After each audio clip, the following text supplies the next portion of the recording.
A CEO takes in a stray puppy wandering outside his hotel, unaware that the tiny creature is the missing piece of a secret he never saw coming, the furry companion of his hidden 2-year-old son. But before we dive into the full story, let me know where you're watching from and what time it is. Now subscribe to the channel and let's get started. Nathan Pierce was not the kind of man who wasted time. As CEO of the illustrious Sterling Garden hotel chain, he made swift decisions that turned modest lodgings into award-winning luxury destinations. He had a reputation in the industry, ruthless in business, dignified in demeanor, and utterly unstoppable when it came to growing his empire. Yet for all his success, the quiet hours before dawn found him in the marble-floored lobby of the most exclusive hotel he owned, wrestling with an unexpected commotion. It was 4 a.m. Most people would still be asleep, but insomnia often gripped Nathan on days following intense corporate meetings.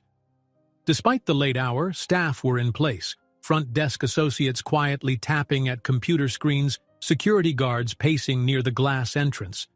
And that was when he saw it. A small, muddied puppy nosing around the gilded corner of the reception desk. At first, Nathan froze. He was used to 5-star glamour, pristine hallways, and meticulously polished floors. The sight of a stray animal weaving between the glossy black shoes of a night porter was not just a surprise. It was practically unheard of in a place as controlled as the Sterling Garden. The puppy's fur was a patchwork of white and honey brown, his ears too large for his tiny head, and his eyes wide with alarm.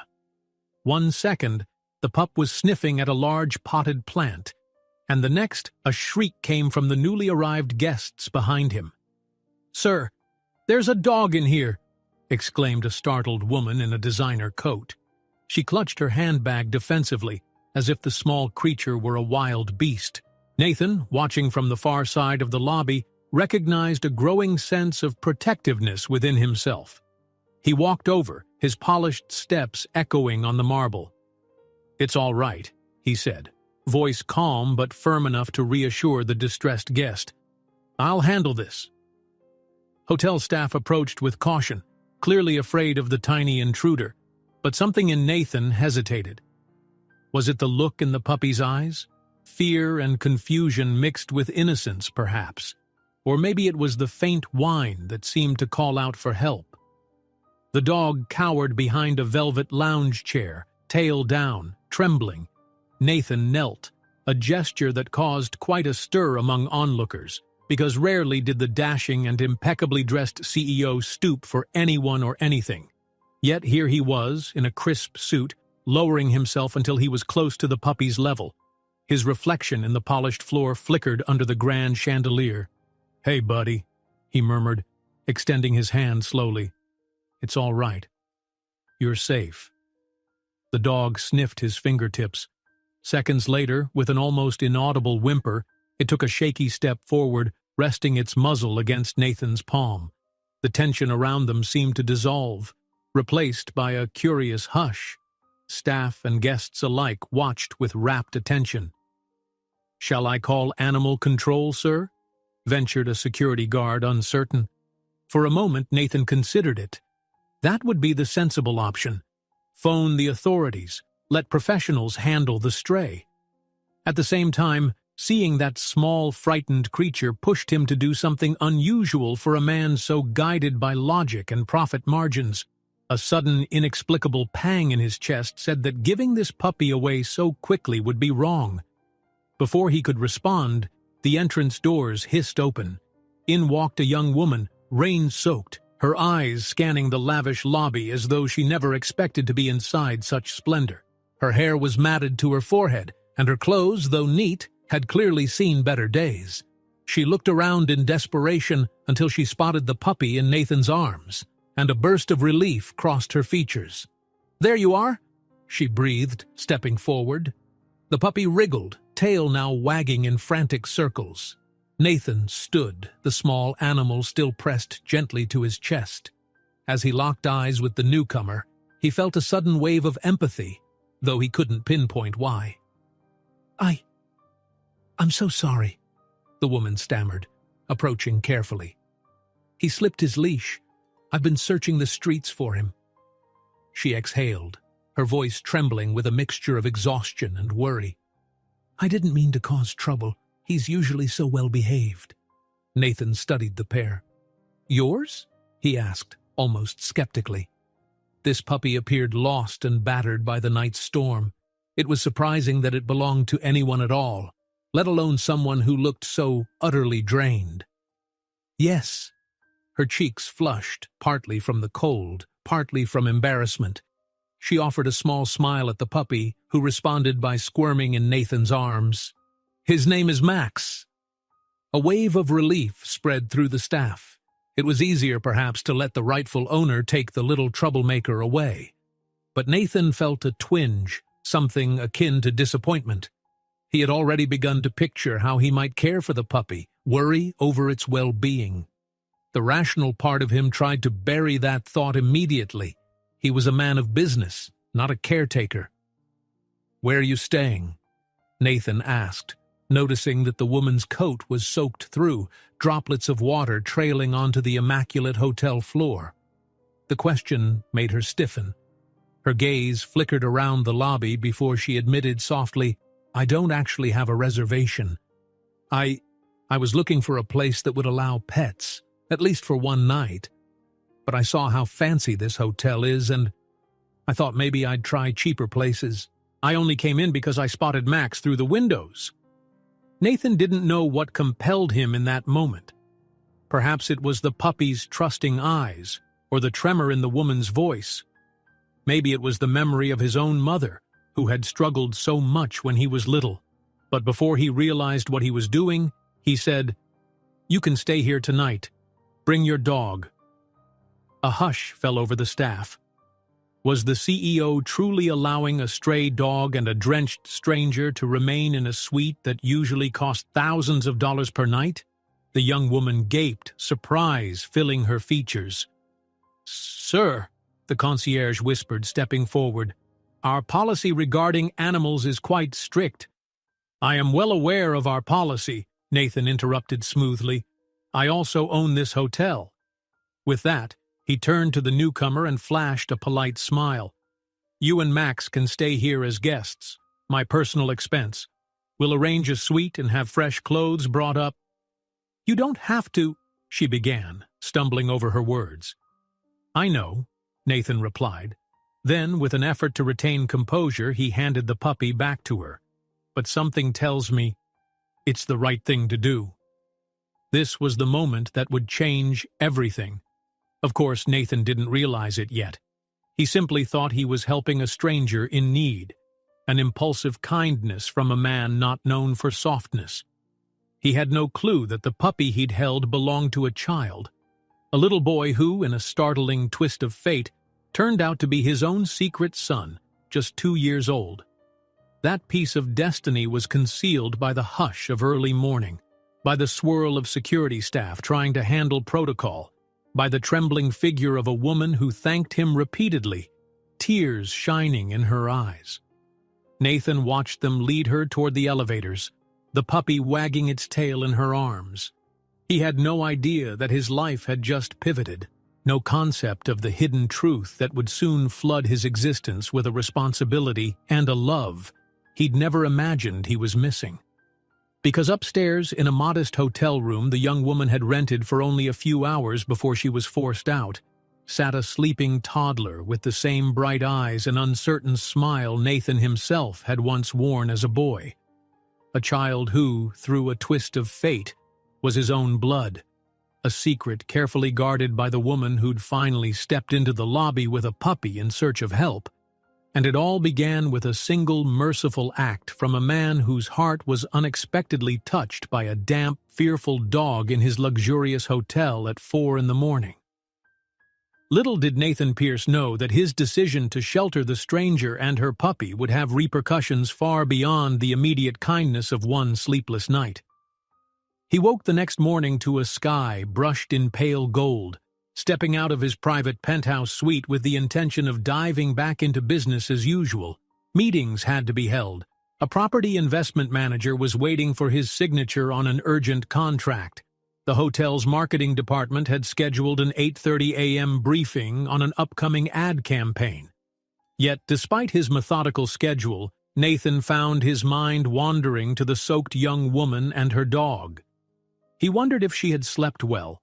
Had she accepted the fresh clothes, the room service? He had offered those gestures on impulse, but now curiosity tugged at him.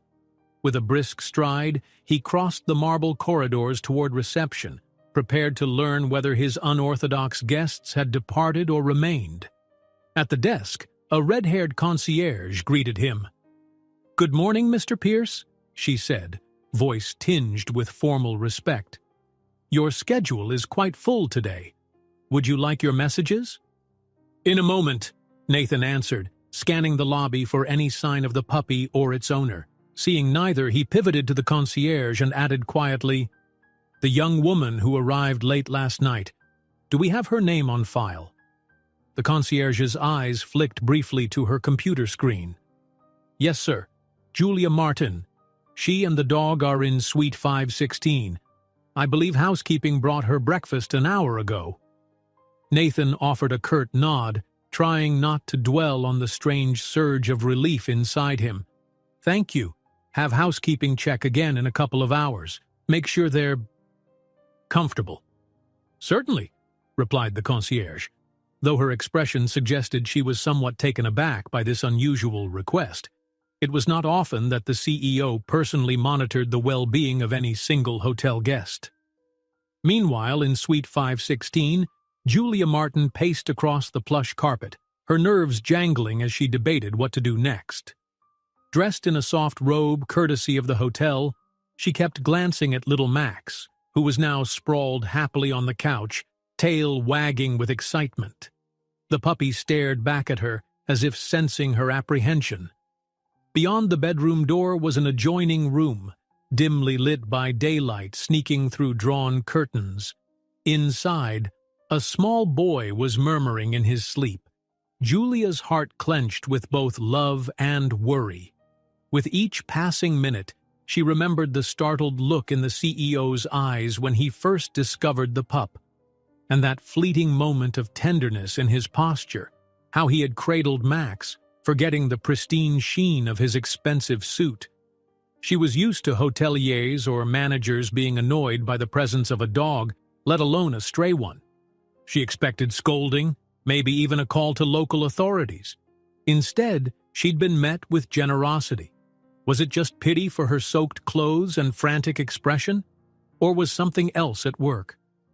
Julia walked to the bedroom door, easing it open a crack. Her son was still dozing, but she knew once he woke there would be questions.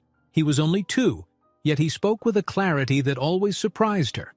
He was going to be hungry. Then she would need to figure out a plan, because they couldn't remain in a luxury suite forever.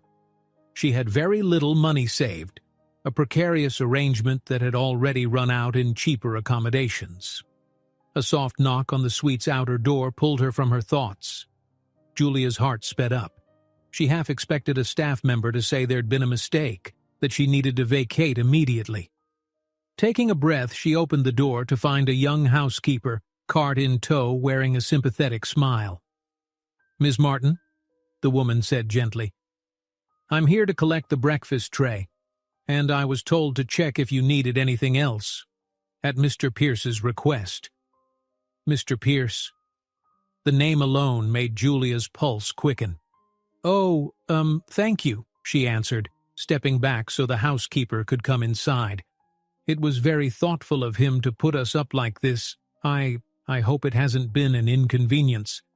The housekeeper's brow lifted in mild amusement. "We do as Mr. Pierce instructs.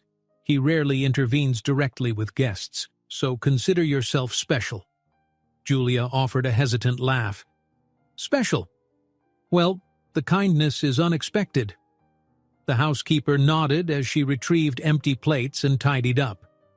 "There's a change of clothes provided in the closet," she added. "Should you need more or want different sizes, just ring for guest services. Also, if you'd like to walk your puppy, there's a small garden terrace on the 3rd floor. It's usually for guests who smoke, but you can let him out there to avoid the main lobby." That was a relief. Julia hated feeling out of place in the midst of polished floors and watchful eyes. "That's incredibly helpful. Thank you." "My pleasure," the housekeeper said, pushing the cart to the door. "And if your little one—" She hesitated, perhaps noticing the small pair of sneakers by the suite's entrance. Julia's cheeks warmed. "Yes, my son is here too." She braced herself for a lecture about children in a high-end suite, but the housekeeper only smiled sympathetically. "No worries. We'll bring up some fruit and maybe a few coloring books if he'd enjoy that." And with that, the housekeeper left, the click of the suite door resonating in the quiet. Julia set the security chain and took a moment to gather her thoughts. Unexpectedly, her eyes brimmed with tears. Tears of stress and exhaustion, yes, but also of gratitude for strangers who had shown her more compassion than she'd known in a while. Downstairs, Nathan sat at a boardroom table, pretending to listen to the monthly budget proposals. Outside the meeting room's glass walls, the staff bustled with their daily tasks. Yet his attention kept drifting. He imagined that dog bounding around a plush suite upstairs, wondering if the woman, Julia, was truly all right. The CFO's voice droned on about quarterly returns. Usually Nathan would dissect these figures with razor-sharp precision, but now he found himself scanning his phone for any updates from the front desk. None. "Mr. Pierce," came the CFO's cautious prompt. "Your thoughts on the revised marketing fund?" Nathan snapped back into focus. "We'll reduce non-essential marketing expenses by 10%.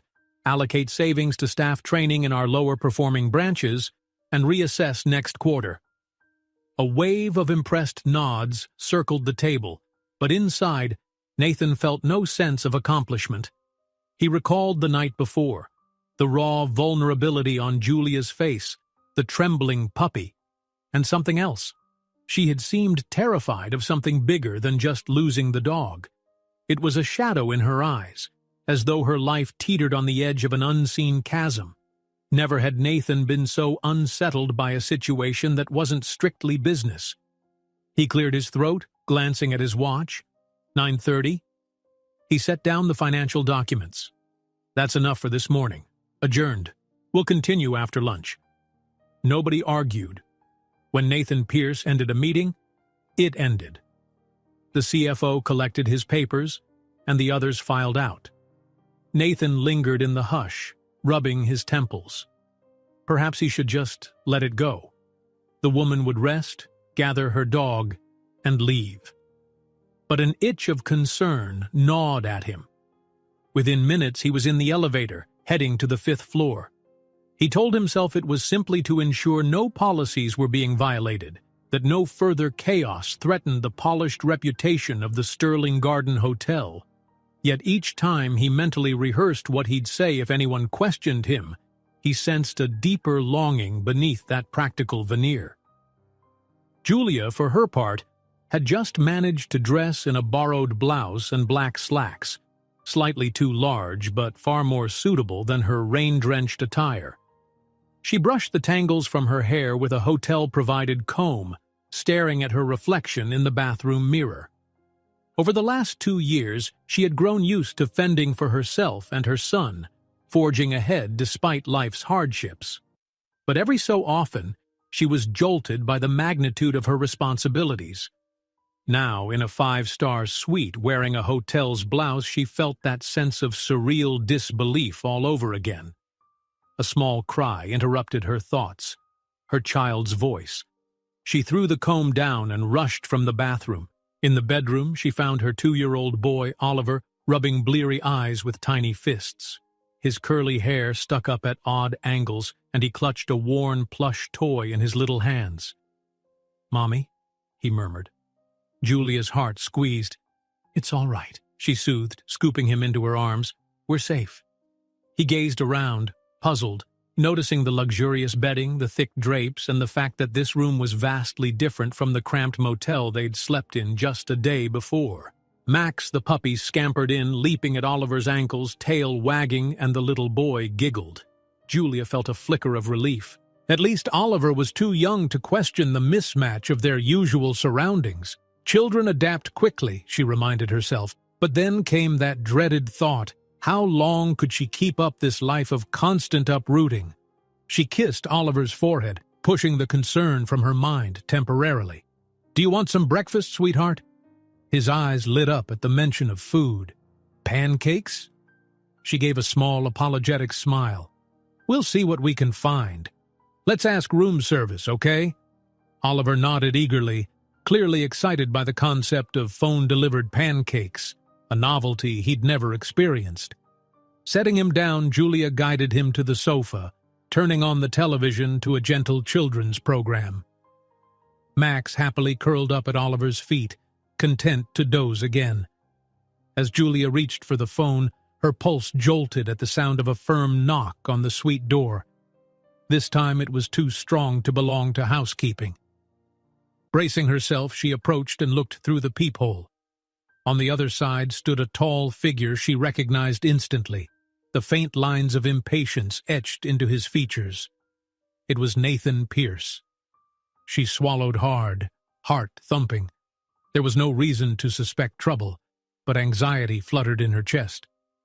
"Coming," she said, carefully unlatching the chain.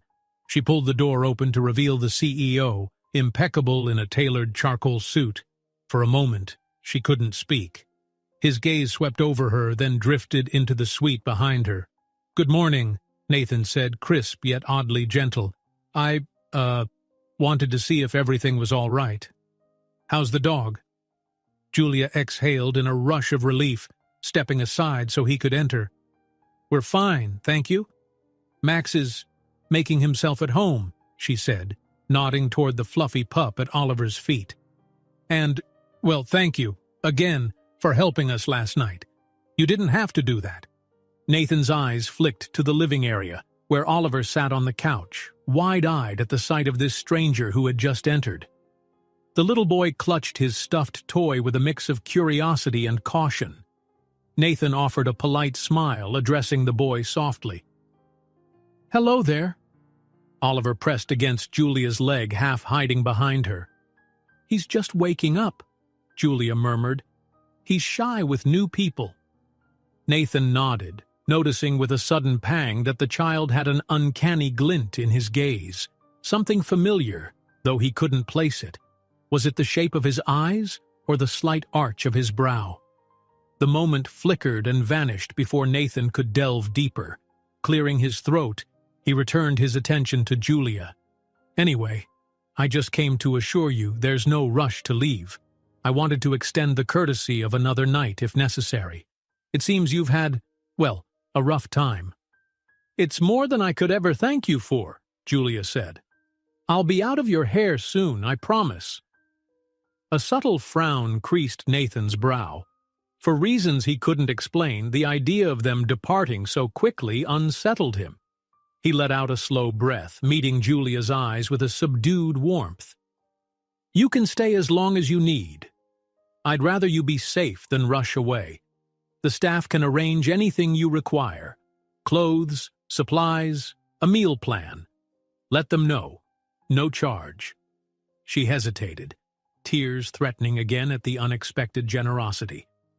Before she could respond, Oliver piped up, voice high and clear. "Mama, hungry." The child's statement cut through the tension like a beam of morning sun, innocently direct. Nathan glanced at Oliver and felt an odd tug of affection for the boy. He wanted to ask if he liked pancakes, to do something to reassure him. But how? He was used to top-level negotiations, not conversations with toddlers. Instead, he turned to Julia. "May I treat you both to breakfast? We can head downstairs or have the hotel chef send up something." Julia's cheeks flushed. It felt strange to accept further kindness, but she couldn't deny that Oliver's eyes danced at the possibility of a tasty breakfast. "That's very thoughtful, Mr. Pierce, but—" "Nathan," he corrected gently. "Just call me Nathan." She nodded, a shy smile tugging at her lips. "All right, Nathan. Thank you. We'd be grateful." He allowed a small smile of his own, stepping aside so Julia could gather Oliver. Max, still dozing, lifted his head with mild interest. And thus, without Nathan comprehending the gravity of the moment, he took a step closer to the child who was unknowingly his own flesh and blood. Within minutes, they were in the hallway together, heading for the elevator. Unseen by them all, the hotel's sleek security cameras captured the trio, an unlikely family in the making, a successful CEO, a quiet woman with a fearful gaze, and a 2-year-old boy holding onto her hand, curious about this tall stranger who seemed kind but mysterious. And so, they went forth, unaware that each step down that plush corridor led them to a destiny none of them had imagined, one that would gradually unravel the greatest secret of Nathan Pierce's life. Julia Martin had rarely seen such luxurious hospitality up close. As she walked alongside Nathan Pierce through the hushed corridors, she felt like an outsider in her borrowed blouse and slacks, conscious of every subtlety, the way the carpet muffled their footsteps, the discreet fragrance of polished wood and fresh lilies, the respectful nod of staff who recognized the CEO with silent deference. Even Oliver, usually brimming with toddler energy, clung to her side, wide-eyed at the elegance around him.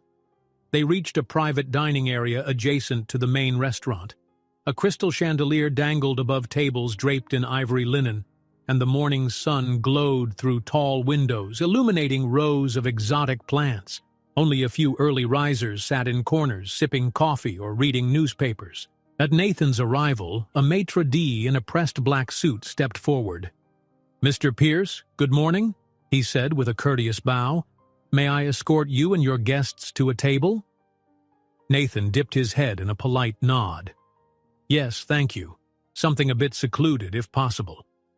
"Of course, sir. Right this way." Julia kept Oliver's hand in hers, her heart pounding. She felt the stares of those who recognized Nathan, although he rarely dined publicly with company. She tried to ignore the possibility of gossip, focusing instead on guiding her son to the plush seat the maitre d' indicated. As Oliver climbed onto the chair, he looked around, lips parted in awe. Then, with the innocent directness of a child, he pointed to the ornate chandelier above them. "Sparkles!" he said, glancing up at his mother. "Like stars?" Julia's cheeks warmed. She ventured a glance at Nathan, worried he might find the child's outburst embarrassing, but instead, Nathan's gaze softened. "Exactly," he replied quietly, following Oliver's line of sight. "Like a sky full of tiny stars." Those words made Julia's pulse flutter. There was a gentleness in Nathan's expression that she hadn't expected, a flicker of genuine curiosity for the boy. Catching her eyes, he offered a small, almost shy smile before turning his attention to the menu. "Order whatever you like," he said, setting aside the breakfast list and waving the maitre d' over again. "Pancakes, eggs, fruit. Our chef can manage anything." Julia swallowed her reservations. "That's very generous, Nathan," she said, still unused to calling him by his first name. "Oliver usually loves pancakes. But truly, we don't want to burden—" "It's no burden," he cut in smoothly. Then he looked at Oliver. "So, young man, pancakes?" Oliver gave a bashful nod, half hiding his face against his mother's sleeve. Nathan signaled to the maitre d', who hurried over. "Chocolate chip pancakes for the little one, and some scrambled eggs on the side. Miss Martin?" She hesitated. "Just French toast, please. And maybe fruit."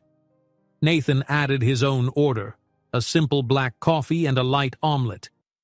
As the maitre d' left to deliver the request, an uncomfortable quiet settled. Julia fiddled with the linen napkin in her lap, while Oliver traced small fingers over the silverware, occasionally sneaking glimpses at Nathan. For his part, Nathan was vaguely aware of how alien this felt, a moment that was neither professional nor purely personal, shared with two near strangers. Yet he found himself drawn to the scenario in a way he couldn't explain. Moments later, Staff arrived with fresh juice for Oliver and water for the adults.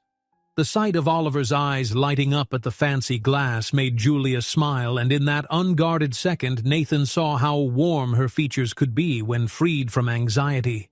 Something tugged at him. He tried to ignore the sensation, focusing instead on a neutral conversation starter. "Are you traveling, Julia?" he asked, hoping not to pry too deeply. Her shoulders stiffened a fraction. "Yes," she said, carefully choosing her words. My son and I have been looking for somewhere stable to stay. He's too young to keep jumping around." Nathan caught the tension in her tone. "That can't be easy," he murmured. "Might I ask where the child's father is? Could he—" Julia lowered her gaze. "Oliver's father is not in the picture. It's just us." She paused, then forced a polite smile. "I'm doing my best to find a job that will allow me to support him properly." Nathan nodded, sensing there was more to the story, but also suspecting that pressing her might cause more harm than good.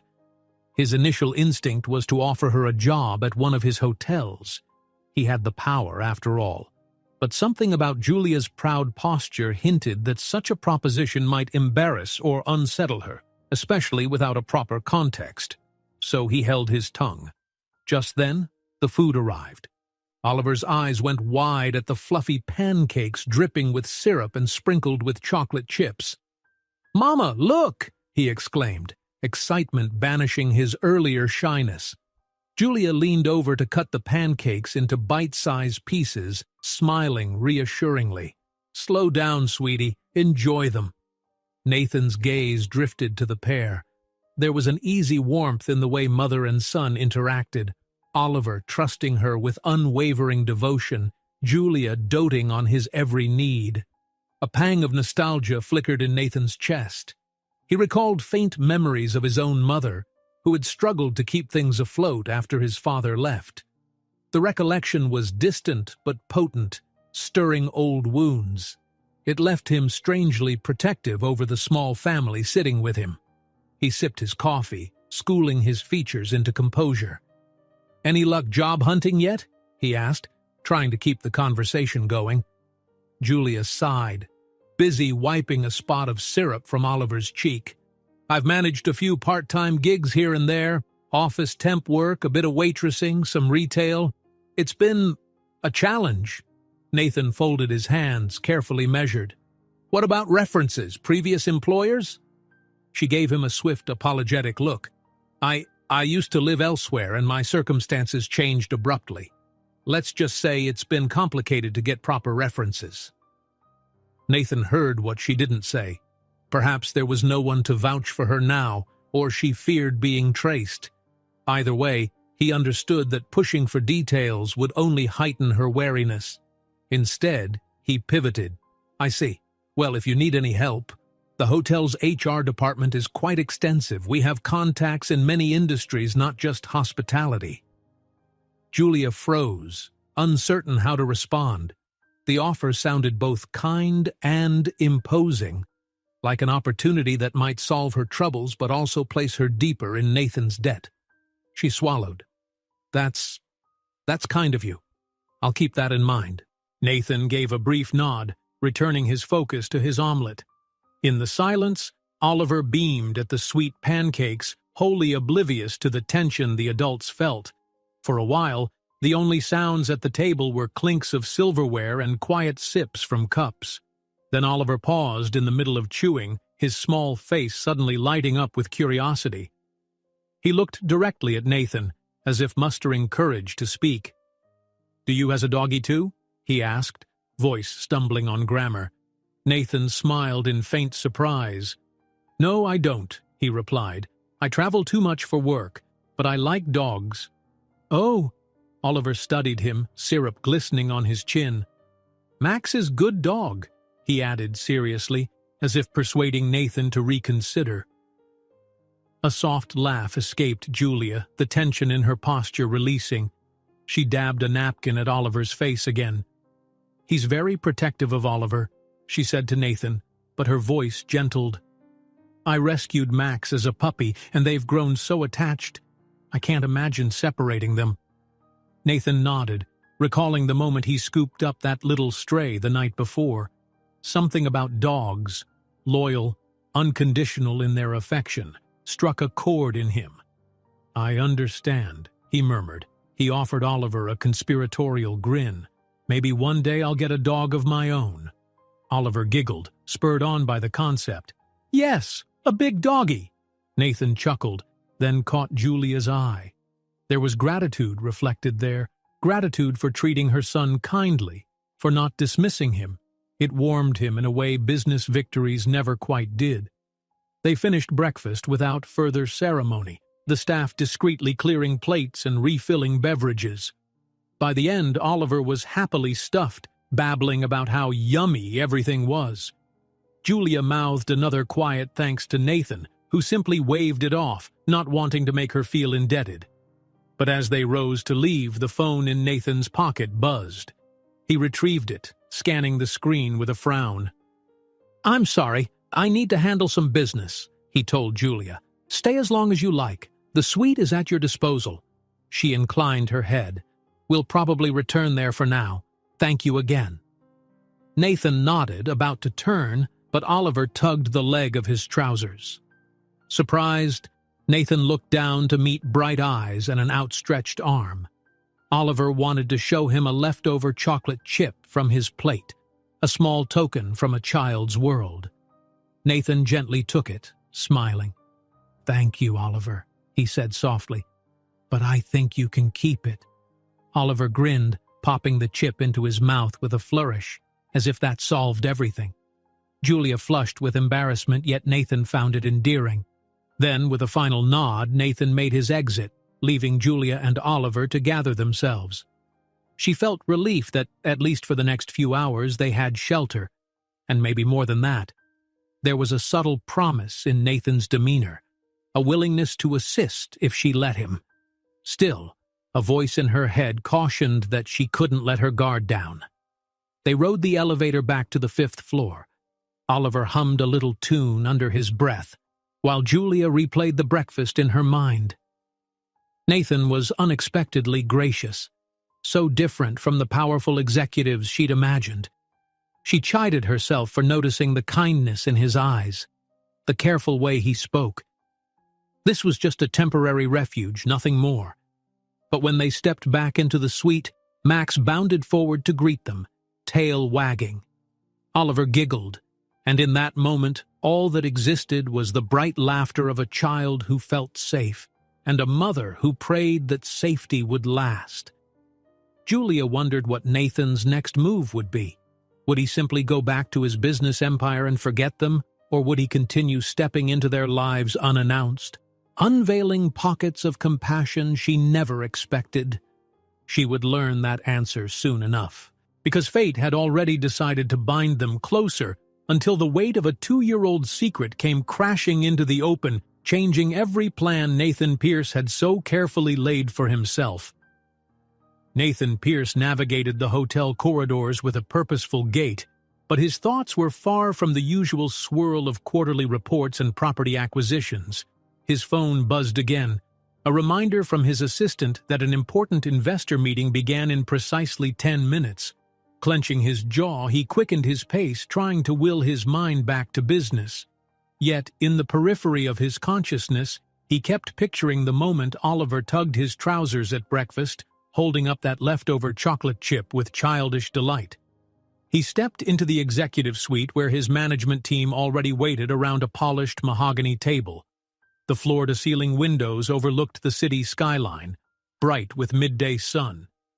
Nathan nodded curtly at the staffers, an unspoken command to begin. "Sir," his CFO started, adjusting his tie, "before the investors arrive, we should review the final pitch. We expect they'll want updated figures on the new property expansions." Nathan took a seat at the head of the table, scanning the neatly organized spreadsheets. "Yes, of course," he replied, voice calm but lacking its usual razor-sharp edge. "Walk me through the adjustments." As the CFO launched into a rapid explanation of projected revenues, the others studied Nathan's face. Something about him was different today, less taut, more abstracted. They couldn't guess that for once the formidable CEO's mind wasn't entirely on the bottom line. Despite the mounting tension over the upcoming meeting, images kept bleeding through his thoughts. Oliver's wide eyes at the sparkly chandelier, the gratitude in Julia's voice, the puppy's wagging tail. With an inward shake, Nathan forced himself to concentrate. He was a professional. Distraction could cost millions, and yet he couldn't deny a budding sense that helping Julia and Oliver might matter more than any figure on these spreadsheets. "Mr. Pierce," the CFO concluded, "everything's on track if we secure an additional investment injection. If the meeting goes well, we can break ground by next quarter." Nathan nodded, absently tapping a pen against his notepad. "Fine. Let's ensure our presentation is airtight." He was about to speak again when his phone lit up with a text notification. "Front desk. Ms. Martin has requested to speak with you, sir. She's in the lobby." Nathan's heart gave a small jolt. "Julia?" He parted his lips as if to excuse himself, then realized the entire management team was watching. Perhaps he could respond after the investor meeting, but something in him rebelled at making her wait. Her request might be urgent. Clearing his throat, Nathan stood abruptly. "If you'll excuse me a moment," he said, "I need a quick update from the front desk. Be ready with the final pitch when I return." Nobody dared protest. Nathan's leadership style was absolute. He exited swiftly, ignoring the surprised glances exchanged behind him. The door hissed shut, and the hush in the conference room lingered for a moment before the CFO let out a quiet exhale. They were used to Mr. Pierce's occasional abruptness, but this felt different. Julia stared at the opulent lobby from a vantage point near a vase of exotic orchids, wringing her hands. She had hurried here with Oliver in tow, anxious about an unsettling message she'd received on her phone. The phone, older than most, had beeped unexpectedly, revealing an unknown number's text, vaguely threatening, yet not explicit. It read, "You can't hide forever." She didn't recognize who might send such a message, but she had enough guesswork to feel uneasy. She worried about Oliver's safety. Now Oliver sat on a velvet-cushioned bench nearby, flipping through a brightly colored picture book a kind staff member had given him. Max, the puppy, was upstairs in the suite after a brief walk around the third-floor terrace, but Julia's nerves wouldn't settle. She needed to talk to Nathan to figure out if staying here was actually safe. Within minutes, she spotted his tall form crossing the lobby, purposeful steps echoing on the marble floor. A wave of relief intermingled with embarrassment. She reminded herself that she had no right to pester him. He was already doing more than enough. Yet fear for her child's well-being trumped her pride. Nathan stopped in front of her, concern flickering in his eyes. "Julia? Is everything all right?" She glanced around, ensuring Oliver was within sight, then faced Nathan. I'm sorry to pull you away from your work. I got a strange text message." His expression sharpened. "From someone you know?" She hesitated. "I'm not sure. I didn't recognize the number, but it hinted that we might be found." Nathan's gaze went immediately to Oliver, who was now focused on his picture book. A tightness coiled in his chest. "Are you saying someone is after you?" he asked, voice hushed. Julia pressed her lips together. "I don't want to involve you in personal drama, but I'm worried for my son. I left a difficult situation behind," she admitted in a near whisper. "And if that message means the past is catching up, I'm not certain staying in one place is a good idea." Nathan exhaled, scanning her face. He thought he glimpsed the shadow of old scars, emotional if not physical. "You and Oliver deserve safety," he said, measuring his words. "If you think you might be in danger, the best option isn't to run. It's to find a more permanent resolution." Julia's eyes brimmed with conflicting emotions. "I've tried, but I don't have resources or money for legal help. Moving around has been my way of—" He placed a steadying hand on her shoulder, stopping her quiet spiral. "I understand. but maybe I can assist. Let's talk about how. If it's about legal protection, I have connections.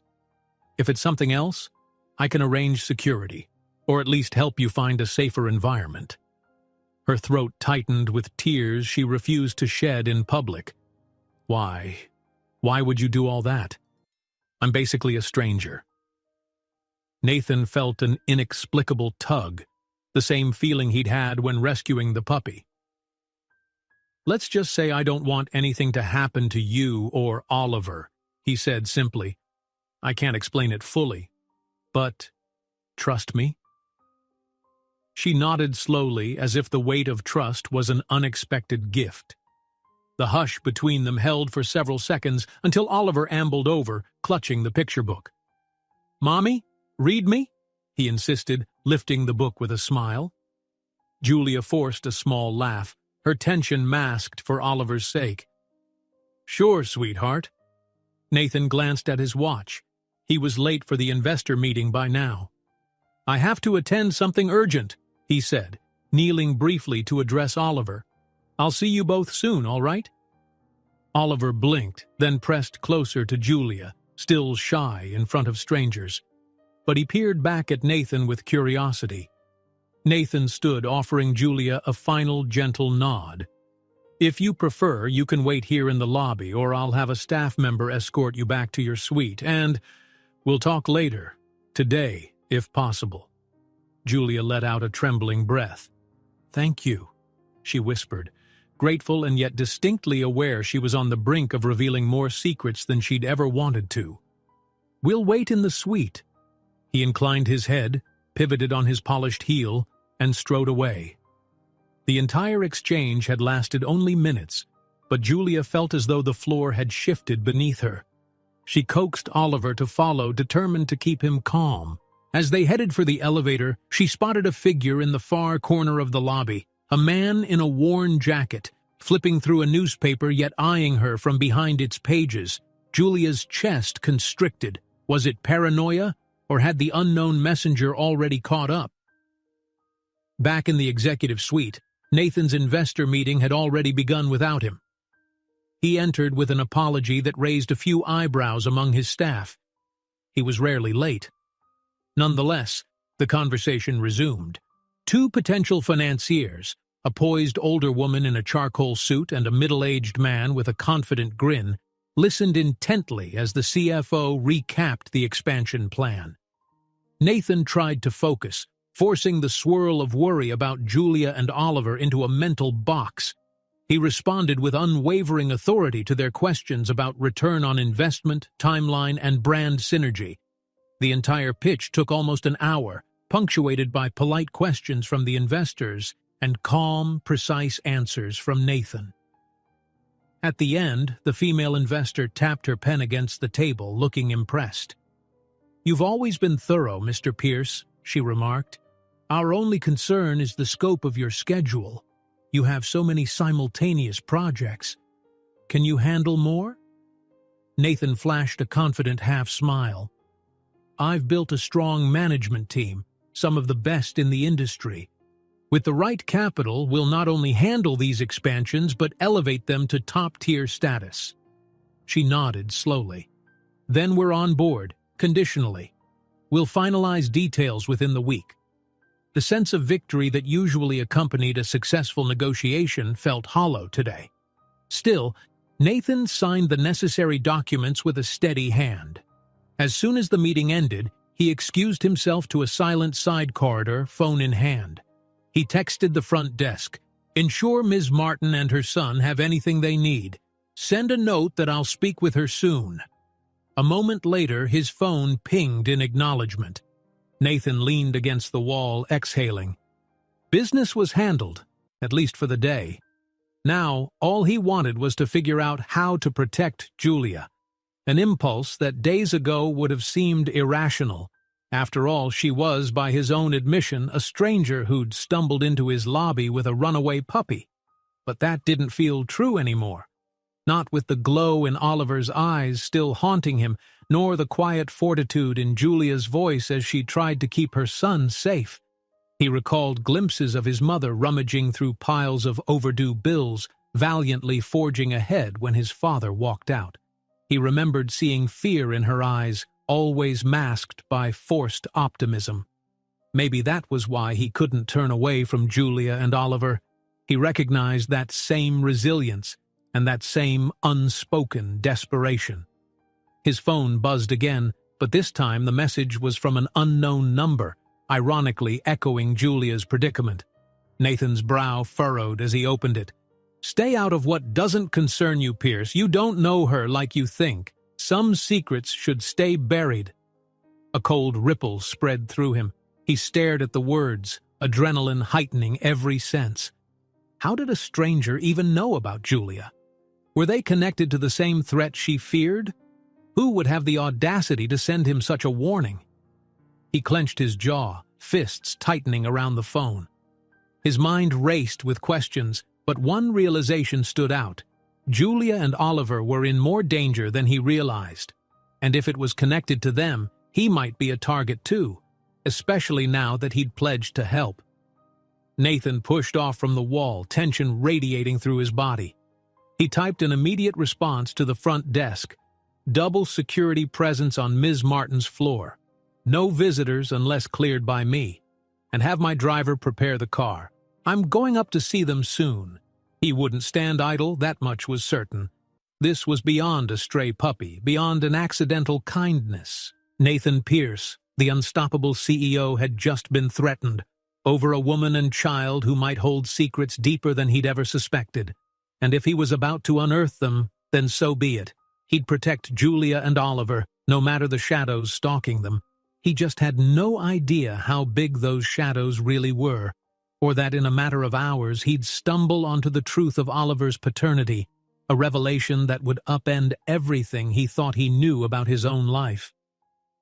Julia sat by the window of her suite, anxiously tapping her foot against the carpet. Outside, the skyline had begun to darken, streaks of late-afternoon sun giving way to a blue-gray twilight. Oliver dozed on the couch with Max curled against his legs, both child and puppy lulled by a full stomach and the hush of the plush surroundings. Although the room was a haven of comfort, Julia's heart thrummed with unease. There had been no further messages on her phone since the cryptic threat that rattled her earlier, but that made her all the more nervous.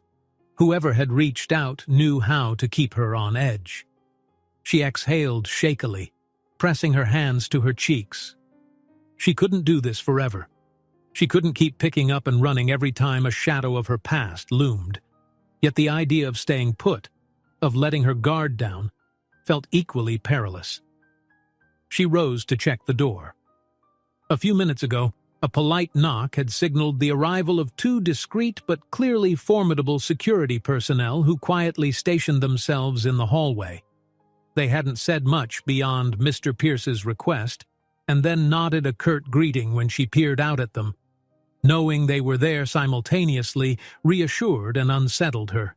She felt like a protected guest, and also a target. Her gaze flickered to Oliver's sleeping form. Guilt pressed in. He was only 2, but he'd already spent half his life in flux, never settling in one place long enough to form friendships or routines. She wanted better for him, wanted him to have stability, yet every time she dared hope for normalcy, the past twisted its claws back into her life. A sudden soft ring of the suite's phone snapped her out of her thoughts. Julia rushed to answer, adrenaline spiking. "Ms. Martin?" came the receptionist's courteous voice. "Mr. Pierce wanted to let you know he'll be heading upstairs in a few minutes. He asked that I verify you're available." Julia swallowed. "Yes, I'm here." "Excellent. Have a pleasant evening, ma'am." The line went dead, with a click. At once, Julia's mind raced. Nathan was coming. He had said he would help, and part of her felt a deep relief in that. Yet a gnawing fear lingered. If he learned the entirety of her history, would he still want to help?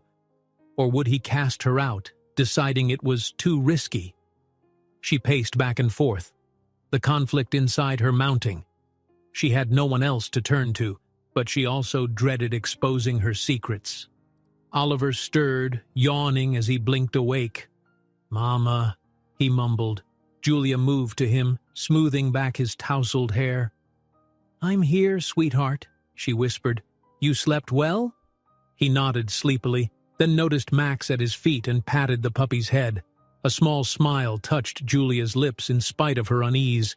No matter how chaotic life got, Oliver's presence was always her anchor. Less than 5 minutes passed before a brisk knock sounded on the door. The security detail outside presumably recognized Nathan, so they let him through. Julia eased Oliver aside and walked to the entrance, heart pounding. She opened the door to find Nathan, still in his impeccable suit but with the faint signs of a hectic day etched on his face. "Hi," she said softly, stepping back so he could enter. "Come in." He walked in, giving a polite nod, and immediately scanned the room as if assessing the atmosphere. His gaze landed on Oliver, who stared back curiously. Then his eyes flicked to the windows, the locks on the doors, the corners of the suite. Julia noticed it was the behavior of someone who was worried about safety. "Everything's been all right here?" he asked. His voice was calm, but something in his expression hinted at tension. "No new messages?" She shook her head, arms crossed over her torso. "None. Just silence." Nathan exhaled, quietly relieved but still cautious. "Good. I've placed 2 security agents in the corridor. They'll remain posted until we figure out what's going on." Julia forced a small nod, half embarrassed to be the cause of such measures. "Thank you. I don't know what to say." He waved off her gratitude, turning to Oliver. "Hey there, buddy." Oliver gave a small, uncertain smile, half hiding against the couch cushions. Nathan's tone gentled as he continued, "I know it's been a weird day, but everything's okay." Oliver didn't answer, but he watched Nathan with a blend of curiosity and budding trust. Nathan let the moment sit, then shifted his attention back to Julia. "Shall we talk in the other room?" He jerked his head toward the bedroom door. "If Oliver's comfortable here." Julia glanced at her son. If it were anywhere else, she wouldn't dream of leaving him alone, but the suite felt safe. Plus Max was there, and the suite's door was guarded. She offered Oliver a reassuring smile. "We'll just be in the next room, okay? We'll leave the door open." Oliver merely nodded, hugging Max closer. Julia and Nathan walked into the adjoining bedroom, leaving the door ajar so they could still hear if Oliver needed them. Inside the bedroom, Nathan closed the distance between them with a frank intensity. "I got a message myself," he said in a low tone. "Threatening me, telling me to stay out of your affairs." Julia's eyes widened. "What? But how?" He shook his head. "Not sure, but it confirms whoever is menacing you knows I'm involved." He paused, searching her gaze. "I need to understand why they're after you. You said it was something from your past. Could you explain?" Julia closed her eyes. She'd known this conversation was coming.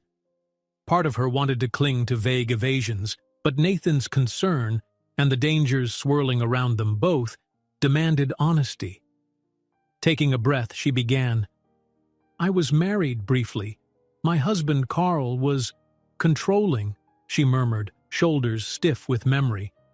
"At first, I thought he just wanted the best for me, but after we had Oliver, he changed, became angry, violent. I tried to hide it, thinking it was my fault.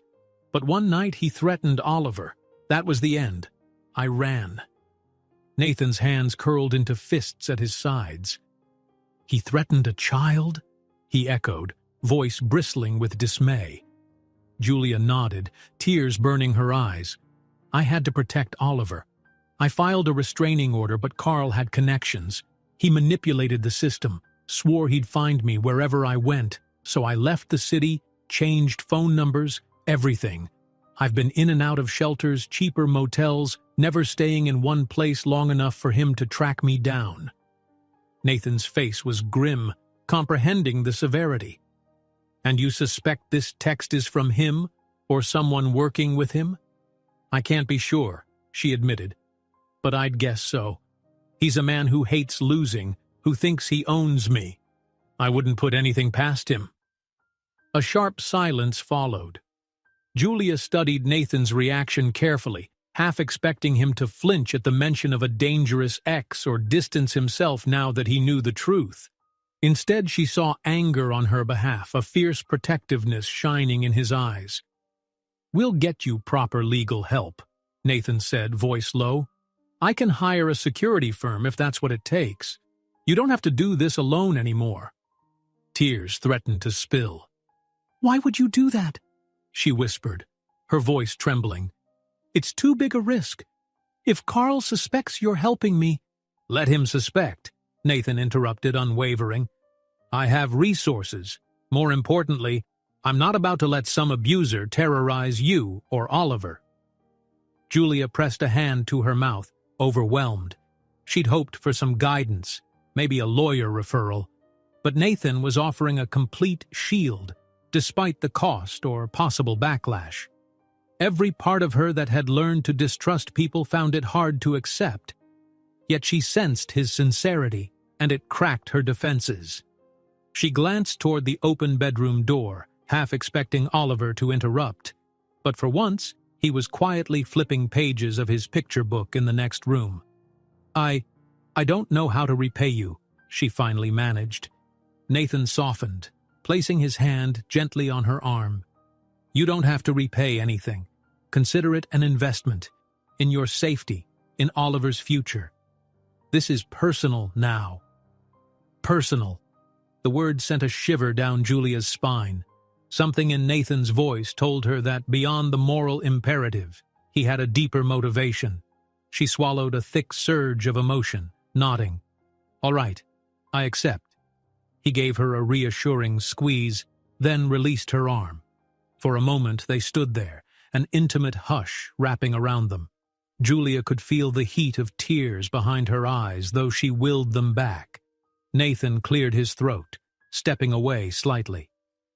"First, let's move you somewhere more secure than a hotel suite. You need a place Carl can't easily trace with a security system. Maybe an apartment under one of my holding companies or a safe house. My lawyers can advise. And tomorrow, we'll find you legal counsel to pursue the restraining order more effectively." Julia's chest tightened with a glimmer of hope. "That sounds almost too good to be true," she murmured. "I've been trying for months to find permanent solutions, but—" "Well, you have me now," Nathan said, quietly firm. "We'll make it happen." She fought the urge to fall into grateful tears. "Thank you." They returned to the living room, where Oliver looked up, bright-eyed. "Mama," he said excitedly, "Max wants to go outside." The puppy, tail wagging, padded in small circles at Oliver's feet, clearly restless. Nathan checked his watch. "Why don't we all go for a quick walk around the garden terrace? It's private, easy to secure." Julia hesitated, glancing at the door. "What about Carl's— if someone's watching—" "I'll have security join us," Nathan said. "I need a short break from business anyway. Let's give Oliver and Max some fresh air." A small, relieved smile crossed Julia's face. "All right, let's go." Minutes later, the four of them, Julia, Oliver, Max, and Nathan, stepped onto the open-air garden terrace nestled on the third floor.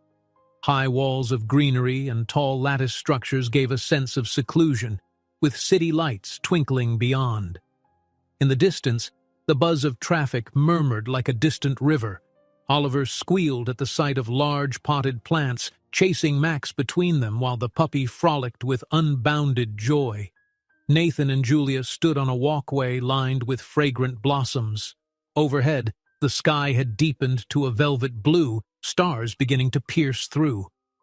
Despite the calm setting, Nathan kept an eye on the entrance, where one of his security staff discreetly remained. He then turned his gaze to Julia, noticing how the gentle glow of garden lights illuminated the weariness in her posture. She was obviously exhausted from weeks, no, months, of tension and flight. "You'll rest better tonight," he promised quietly. "I'll make sure of it." Julia managed a soft smile, but something about the moment triggered a raw wave of gratitude threatening to undo her composure. Before she could speak, Oliver dashed up to them, giggling as Max bounded behind. "Mama, look! A fountain!" He pointed toward a softly lit water feature at the terrace's corner.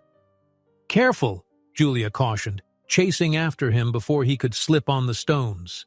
Nathan followed, stepping in to block Oliver from getting too close to the edge. The boy bounced on his small sneakers, transfixed by the gentle cascade of water under colored lights. Nathan crouched, guiding Oliver's hand away from the fountain's rim. "It's pretty, right?" he said gently, and Oliver nodded enthusiastically. Julia watched the scene unfold, a sudden pang in her chest. This was what father and son interactions might look like. A strong adult presence guiding a curious child. And though she knew Oliver's real father was the man she fled, part of her couldn't help an odd sense that Nathan fit this role so seamlessly. For an instant, she let herself imagine how life could have been if circumstances were different. Then she pushed that thought away. She had enough on her plate without fantasizing about an impossible future. She was lucky enough just to have found a protector who cared for Oliver's safety. That was more than she ever dared hope for. Yet, in the celestial hush of the evening terrace, with the child's laughter echoing amidst the trickle of water, destinies intertwined more tightly. Unbeknownst to them all, within hours, a discovery awaited that would transform this fragile alliance into something far more profound. Because hidden deep in the labyrinth of Julia's old files, documents she'd stuffed away in an old duffel bag, was the final piece to the puzzle of Oliver's heritage. And soon, Nathan Pierce would realize that protecting the boy was not just a moral act. It was his own paternal duty. Night settled over the Sterling Garden Hotel, cloaking the glass towers and lush terraces in a veil of moonlight. Julia carefully guided a sleepy Oliver through the suite's living room, thankful for another day that hadn't ended in hasty flight or late-night bus rides. Instead, soft, warm lamplight lit the room, and somewhere behind the curtains, distant city sounds hummed like a lullaby. Exhausted from the emotional roller coaster of the day, she tucked Oliver into the pull-out bed that housekeeping had set up. Max, yawning widely, plopped onto the floor by the child's feet. Although still alert to their circumstances, Julia found a moment of serenity watching her son drift off. The puppy curled at his side. She brushed a kiss across Oliver's forehead, whispered a good night, and rose to turn off the lamp. A quiet knock interrupted the hush. Julia's heart gave a small flutter, half expecting it to be a security guard or Nathan with some late news. Carefully stepping around Oliver's bed, she went to the door, peering through the peephole. To her surprise, it was a woman she didn't recognize, dressed in a neat business suit, her hair pinned back professionally. Julia opened the door slightly, the chain still on. "Yes?" The woman offered a polite smile and held up a folder. "Good evening, Ms. Martin. My name is Amelia Crowley. I'm part of Mr. Pierce's legal team. He asked me to deliver some preliminary documents and arrange a meeting with you tomorrow. May I come in?" Julia paused, uncertain. She'd expected Nathan to handle these arrangements personally, but if this was indeed one of his lawyers, perhaps it was the help he'd promised. She glanced at the still form of Oliver behind her, decided she could spare a few minutes, and unlatched the chain. "All right. Please, come in, but quietly." Amelia entered with measured steps, offering a hushed greeting upon noticing Oliver asleep. She set the folder on a small side table, then turned to Julia with a sympathetic expression. "Mr. Pierce told me there were security concerns. We've taken every precaution to ensure these documents are delivered discreetly." Julia nodded, swallowing a hint of nerves. "That's thoughtful. Thank you." Amelia opened the folder, revealing pages of legal text. "We have two main objectives. First, to strengthen or refile your restraining order against your ex-husband, ensuring it's enforceable in any state. Second, to establish a protective measure that allows you and your son to remain somewhere safe, under a confidential lease arrangement. Mr. Pierce has a suitable property in mind, if you're agreeable." Julia scanned the top page. A draft of what appeared to be a revised restraining order, complete with legal statutes she wasn't familiar with. Relief and anxiety battled inside her. And this will really keep Carl away? Amelia's features softened. "It's a significant step, Ms. Martin. However, a restraining order can only do so much on paper. The real deterrent comes from our ability to enforce it, something Mr. Pierce is prepared to back with private security if necessary." She offered Julia a pen. "No immediate signatures required, but read these carefully. We can finalize them tomorrow in Mr. Pierce's office or here, whichever is more comfortable." Julia breathed out, her mind reeling. "I appreciate this. It's more than I thought possible. But is it all legal? I mean, the hush-hush nature?" A faint smile touched Amelia's lips. "I assure you, everything is by the book. Mr. Pierce simply values your privacy. Given the threats you've faced, it's wise to keep your location and these proceedings confidential for now." Julia's chest tightened with emotion. She remembered the countless nights spent researching legal aid, the dismissed calls to overstretched shelters, the heavy sense that her story wasn't dire enough to receive immediate attention. Yet here was a professional, calmly handing her the help she'd prayed for, and it was all thanks to Nathan's intervention. Sensing Julia's gratitude and hesitation, Amelia gently closed the folder. "I understand this is a lot to process. Take your time. I'll return in the morning, say around 10, to answer questions or go over changes. Mr. Pierce will likely join us." Julia managed a shaky nod, feeling tears prickle her eyes. "Thank you, Miss Crowley.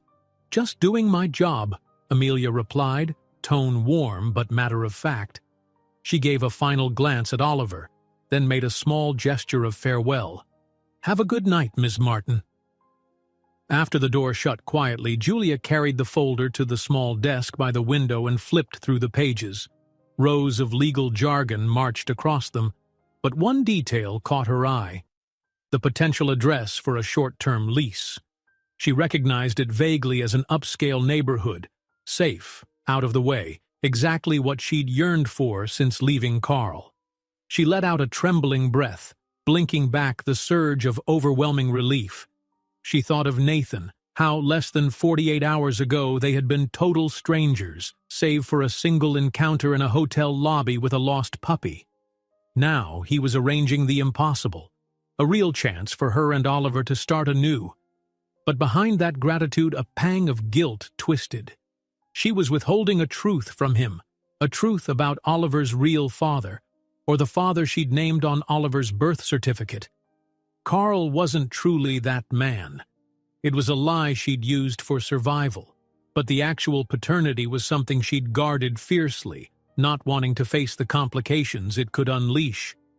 Shaking off the thoughts, Julia glanced at her sleeping son. The next day promised monumental changes. She'd cross each bridge as it came.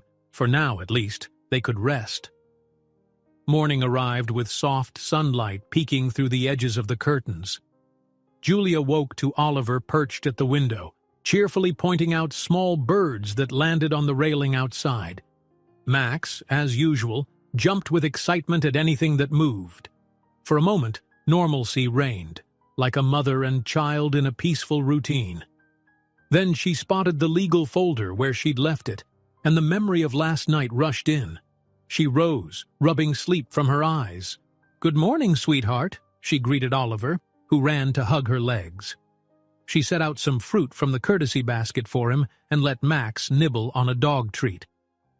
It wasn't long before a soft knock sounded. Housekeeping, bringing a fresh breakfast tray. Julia quietly thanked them, guiding the trolley inside. The attendant bowed and left, leaving a sumptuous spread: pastries, eggs, fruit, and steaming coffee. Julia felt a pang of gratitude mixed with a lingering sense that she didn't deserve such luxury. But the smell of coffee drew her in, and she poured a cup, savoring the warmth. Oliver, delighted by the colorful plates, devoured fresh strawberries. After they ate, Julia dressed Oliver in a clean set of clothes the hotel had provided. A simple t-shirt, soft pants, and little sneakers. She herself wore the second outfit from the wardrobe staff had delivered. She paused, scrutinizing her reflection in the mirror. The woman staring back at her looked nervous but determined, face sharper from stress, hair smoothed back into a neat ponytail. She had no illusions about impressing lawyers and CEOs, but she'd hold her head high nonetheless. Shortly after 9:30, the phone rang. She answered, half expecting Amelia again, but the front desk operator's voice surprised her. "Ms. Martin, Mr. Pierce asked that you meet him in his private office on the 18th floor at your convenience. Would you like an escort upstairs?" A swirl of nerves tightened in her stomach. No escort needed, thank you. I'll come right up."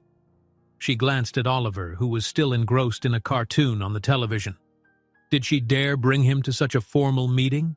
Perhaps it would be best, considering the circumstances. She couldn't leave him alone. She didn't yet trust anyone that completely except Nathan. But was there a child-friendly space he could wait in? Packing the legal folder, she decided to at least see if Nathan had made arrangements. Gently turning off the TV, she ruffled Oliver's hair. "Ready for an adventure?" she asked with forced cheer. He nodded, slipping his hand into hers while Max followed at their heels. Once in the corridor, Julia saw the same pair of security guards. One of them gave a respectful nod. "Good morning, ma'am. Mr. Pierce said you'd be heading upstairs. Shall we accompany you?" She hesitated. The idea of bodyguards flanking them to the elevator felt surreal, but maybe it was wise to accept. She nodded, and they fell in step on either side. Other guests occasionally cast curious glances as they passed. Julia tried to ignore the flush creeping up her neck. The elevator ride was swift. They exited on the 18th floor, designed for corporate offices and VIP suites, as indicated by the sleek decor and hush of hushed business dealings. The guard gestured to a double set of tinted glass doors at the end of the hallway. Through those doors was a spacious reception area. A poised assistant smiled from behind a minimalist desk. "Ms. Martin, Mr. Pierce is expecting you." Her gaze flicked politely to Oliver and Max. "And guests, this way, please." The assistant guided them into a corner office so expansive it felt more like a penthouse suite than a typical workspace. Floor-to-ceiling windows offered a panoramic view of the city skyline. Off to one side sat a plush seating area with sofas and a low table, while the main area housed a large wooden desk behind which Nathan stood, checking emails on a slim laptop. He glanced up at their entrance, his expression brightening.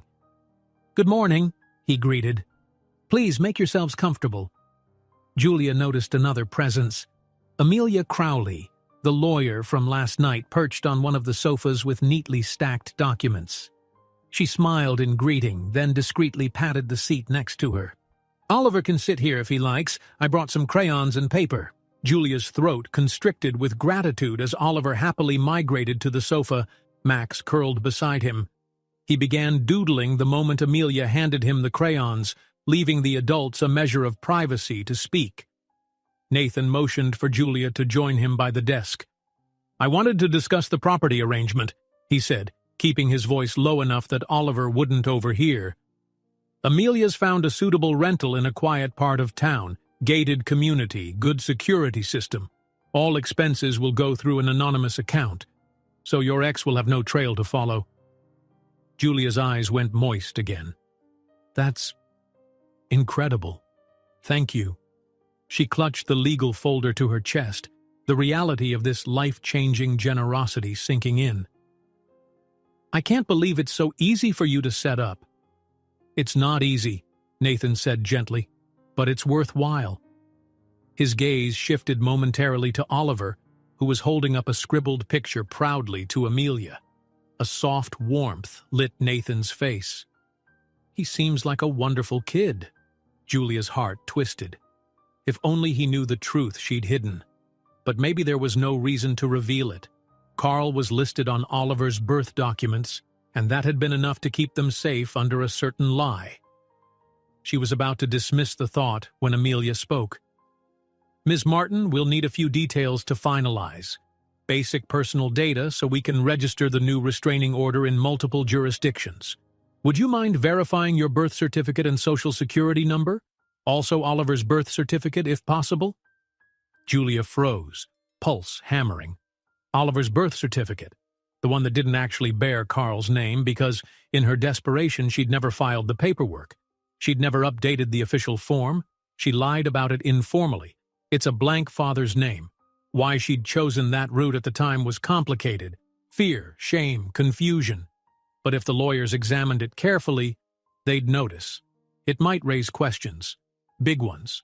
Face heating, she forced a smile. "Of course, let me gather my documents." She rummaged in the duffel bag she'd carried, pulling out a sheaf of old files. Her hands trembled as she flipped through them, looking for Oliver's birth certificate. After a tense moment, she found it. It was creased and stamped with the father's line glaringly empty. She hoped no one would read too much into that. She carefully passed it to Amelia. The lawyer examined it, brows furrowing slightly. "Father. Unknown?" Julia's stomach churned. "Yes. At the time, it was complicated." She tried to sound casual, but her voice wavered. Nathan looked over Amelia's shoulder, curiosity piqued. When he read the line stating "Father, not recorded," something flickered in his eyes. His gaze flicked to Oliver, who was absorbed in crayon doodles. Amelia nodded, professional veneer intact. "That's fine. We can still file for the restraining order in your name alone. Carl's claim of fatherhood, even if not on paper, is part of the threat. We'll address it appropriately." Julia exhaled, relieved. Maybe the scrutiny wouldn't go further. Her eyes flicked to Nathan, noticing he still had that pensive look. For a beat, she wondered if he suspected anything, some connection Oliver might have to... But that was impossible. Why would Nathan think Oliver was his child or related in some other way? Pushing the tension aside, she told herself she was overreacting. After all, she and Nathan had only just met. There was no logical reason for him to suspect Oliver was his son, except the child's eyes, his quiet manner, certain gestures Julia had noticed that resembled... She forced the thought down. Too many what-ifs. She had to focus on the present, signing the forms, finalizing her escape from Carl, and setting up a new life. Yet destiny had a way of surfacing truths at the worst or best times. And soon, the missing pieces of Oliver's paternity would tumble into place, leaving no room for avoidance. Because this wasn't just any child, and Nathan Pierce's role in Oliver's life was about to become undeniably clear. Julia's entire body was wound tight with tension as she settled back onto the sofa, watching Amelia Crowley jot notes. The small stack of official paperwork, birth certificates, ID forms, and preliminary restraining order affidavits rested between them on the low table. Across the room, Nathan hovered by the window, one hand in his pocket, the other supporting his chin. He was looking out at the skyline, though every so often his gaze drifted to Oliver, who was kneeling on the floor scribbling bright circles and stick figures. For all the calm professionalism, Julia could sense an undercurrent of curiosity from both Amelia and Nathan. Not suspicion exactly, but there was a quiet question that no one dared put into words. Who is Oliver's father truly? She forced herself to focus on Amelia's words. The lawyer spoke efficiently. "Ms. Martin, if you're comfortable, we can proceed today by filing for a cross-state restraining order in the jurisdiction where Carl last resided. This ensures no matter where he travels, you're protected. If you want to strengthen it further, we can gather statements from any witness who saw his violence." Julia's lips pressed together. I don't have many. At least none who'd be willing to step forward. He made sure of that. "That's all right," Amelia replied kindly. "We'll proceed with what we have. Your testimony is enough to establish the threat, especially if you can reference prior police reports." Julia swallowed.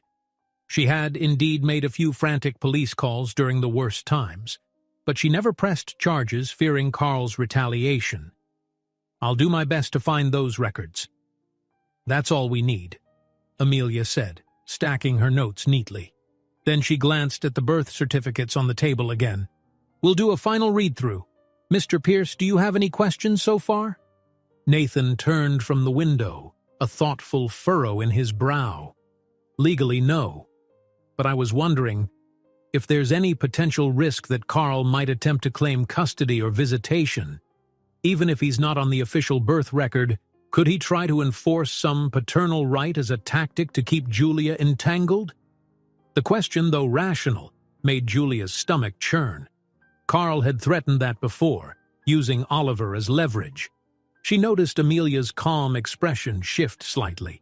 The lawyer recognized the gravity of that scenario.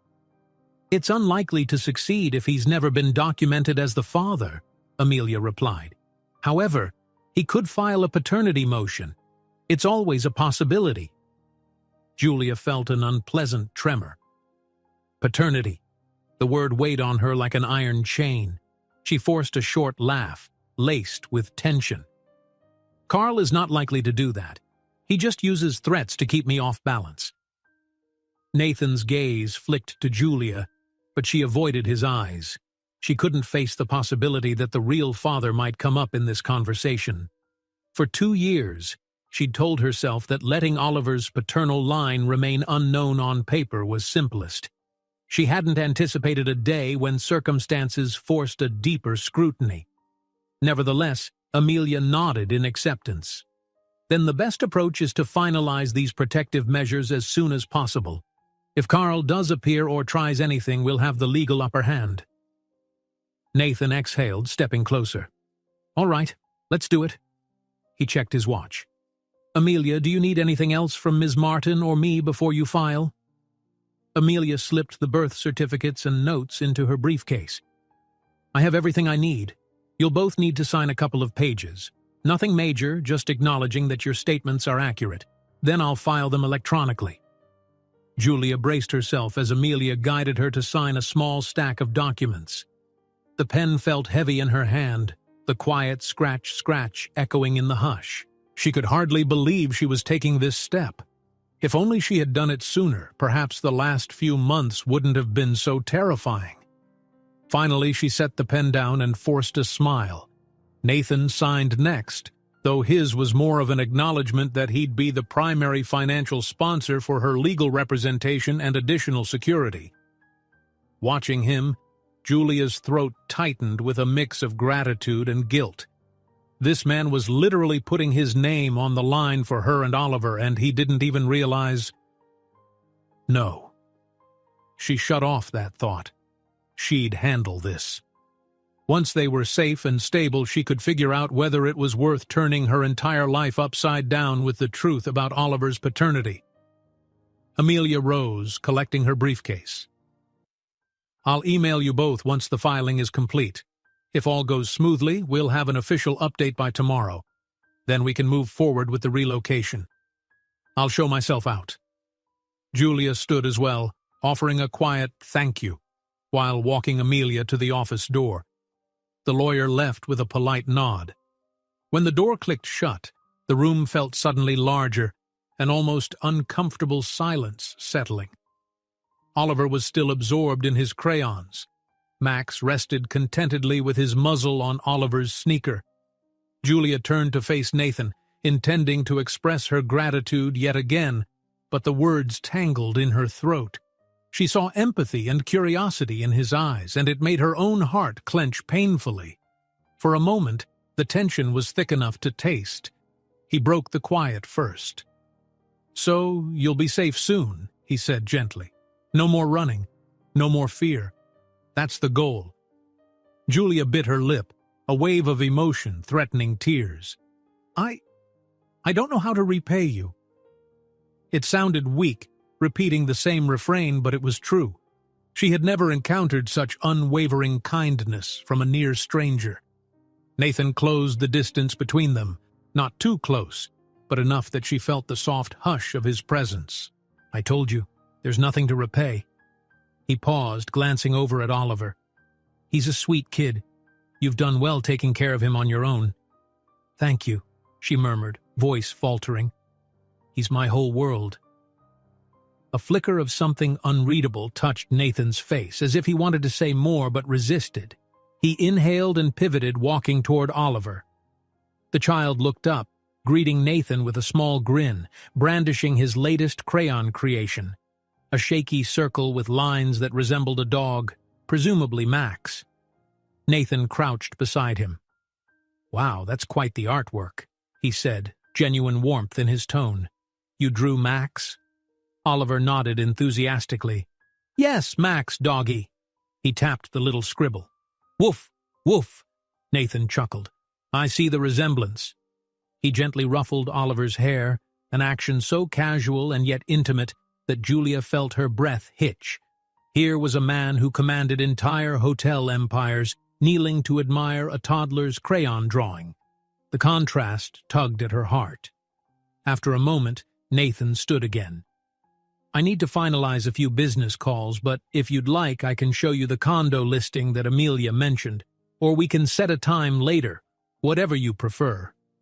Julia found her voice. Later is probably good. I'd like to talk it over with Oliver, I guess, she added, though she knew the toddler was too young to truly weigh in. But it felt right to pretend. Nathan dipped his head in understanding. Of course. In the meantime, stay here as long as you want. There's a lounge down the hall with coffee, snacks if he gets hungry. Just let my assistant know. She hesitated, noticing the seriousness in his expression. Nathan, you've done so much, she murmured, her voice low, mindful of Oliver's presence. I don't know if I can ever truly repay your kindness. His gaze was steady, unwavering. I don't need repayment, Julia. Trust me. He hesitated, then added softly, sometimes we do the right thing simply because it's right. It felt like a benediction. Julia nodded, blinking hard to keep tears at bay. She took Oliver's hand, and Max trotted behind as they headed to the door. I'll see you later then, she said, voice tight with unspoken gratitude. Nathan escorted them out, watching as the security detail in the hallway instantly perked up. He gave them a subtle nod, and they moved to flank Julia and Oliver once more. She disappeared around the corner, leaving Nathan alone with his thoughts in that grand office. He stepped back inside, his breath escaping in a slow exhale. A swirl of conflicting emotions racked him, a surge of protectiveness for Oliver and Julia, a surge of anger at Carl for terrorizing them, and a gnawing curiosity about that incomplete father's line on Oliver's birth certificate. Something about it kept echoing in his mind. Father, not recorded. He was well aware that many mothers chose not to name a father for various reasons. It might mean absolutely nothing. Yet a bizarre sense of familiarity refused to subside, like a puzzle piece that almost fit a space in his own life. Perhaps it was simply empathy, the echoes of the times he'd grown up with an absent father figure. Or maybe it was the boy's eyes, Oliver's unwavering stare that sometimes seemed so reminiscent of Nathan's own reflection. Absurd, he scolded himself. Don't romanticize this. But logic didn't fully quell the quiet suspicion. Nathan shook it off, turning to his phone. Business required his attention, and emotional speculation wouldn't solve anything. If indeed Oliver's father was unknown or absent, that was Julia's story to share. Or not. He had no right to pry further. Meanwhile, Julia returned to the suite, feeling as if she'd traversed a mountain of stress and found a fleeting plateau. Security escorted her silently, then took posts outside the door again. Once inside, she sank onto the couch, still clutching Oliver's hand. He hopped up beside her, asking for his crayons again, but she barely heard him. She gazed at the city lights shimmering through the window and swallowed the knot in her throat. She was so close to a new beginning, free from Carl's manipulations, shielded by the powerful ally she'd somehow gained in Nathan Pierce. Yet she couldn't dismiss the fear that if Nathan learned more about her background, If he realized how her path once crossed with his in a fleeting night years ago, everything might change. "I can't let it ruin this chance for Oliver," she told herself. "First we need safety, then we'll see what the future holds." Oliver tugged at her sleeve, brandishing a fresh drawing, a tall figure next to a smaller figure holding hands with a circle that might be a dog. She recognized the shapes: her, Oliver, Max, and behind them a taller shape with scribbles for hair. She frowned softly. "Who's that, sweetie?" Oliver grinned. "Friend," he said proudly. Julia's heart twisted. Nathan, she realized. Her son was adding him to their little family doodles, as if it were the most natural thing in the world. She pressed a kiss to Oliver's cheek. "Yes, honey. A friend." But inside, her mind reeled with the knowledge that fate had thrown them into the path of the one person who might be more than that, someone who unknowingly shared Oliver's blood. The more time they spent with Nathan, the more it felt inevitable that the truth would surface. How would it even happen? A slip of Oliver's birth date? A stray comment about timing? Or maybe someone from her old life would appear? The possibilities were endless and terrifying. One step at a time, she reminded herself, reining in the panic. For now, they were safe, and she had a stable plan forming. A few more days, and she'd be moving to a protected condo. Maybe she'd keep the secret locked away forever. Oliver need never know. Nathan need never be burdened. That was the path she'd decided.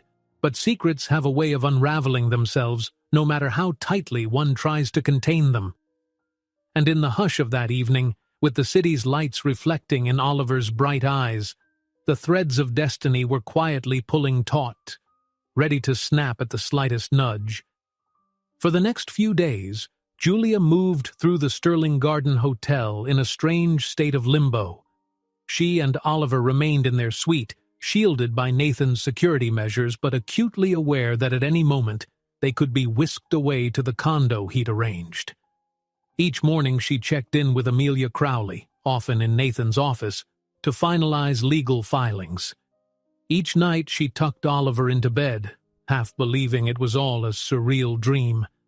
The tension in her chest only tightened whenever she remembered that her real secret, Oliver's paternity, remained hidden. She'd nearly convinced herself it was for the best. They were safer if the truth never surfaced. Still, that logic didn't quell the pang in her heart each time Oliver gravitated toward Nathan with childlike admiration. The two had a natural ease, a quiet bond forming in subtle gestures.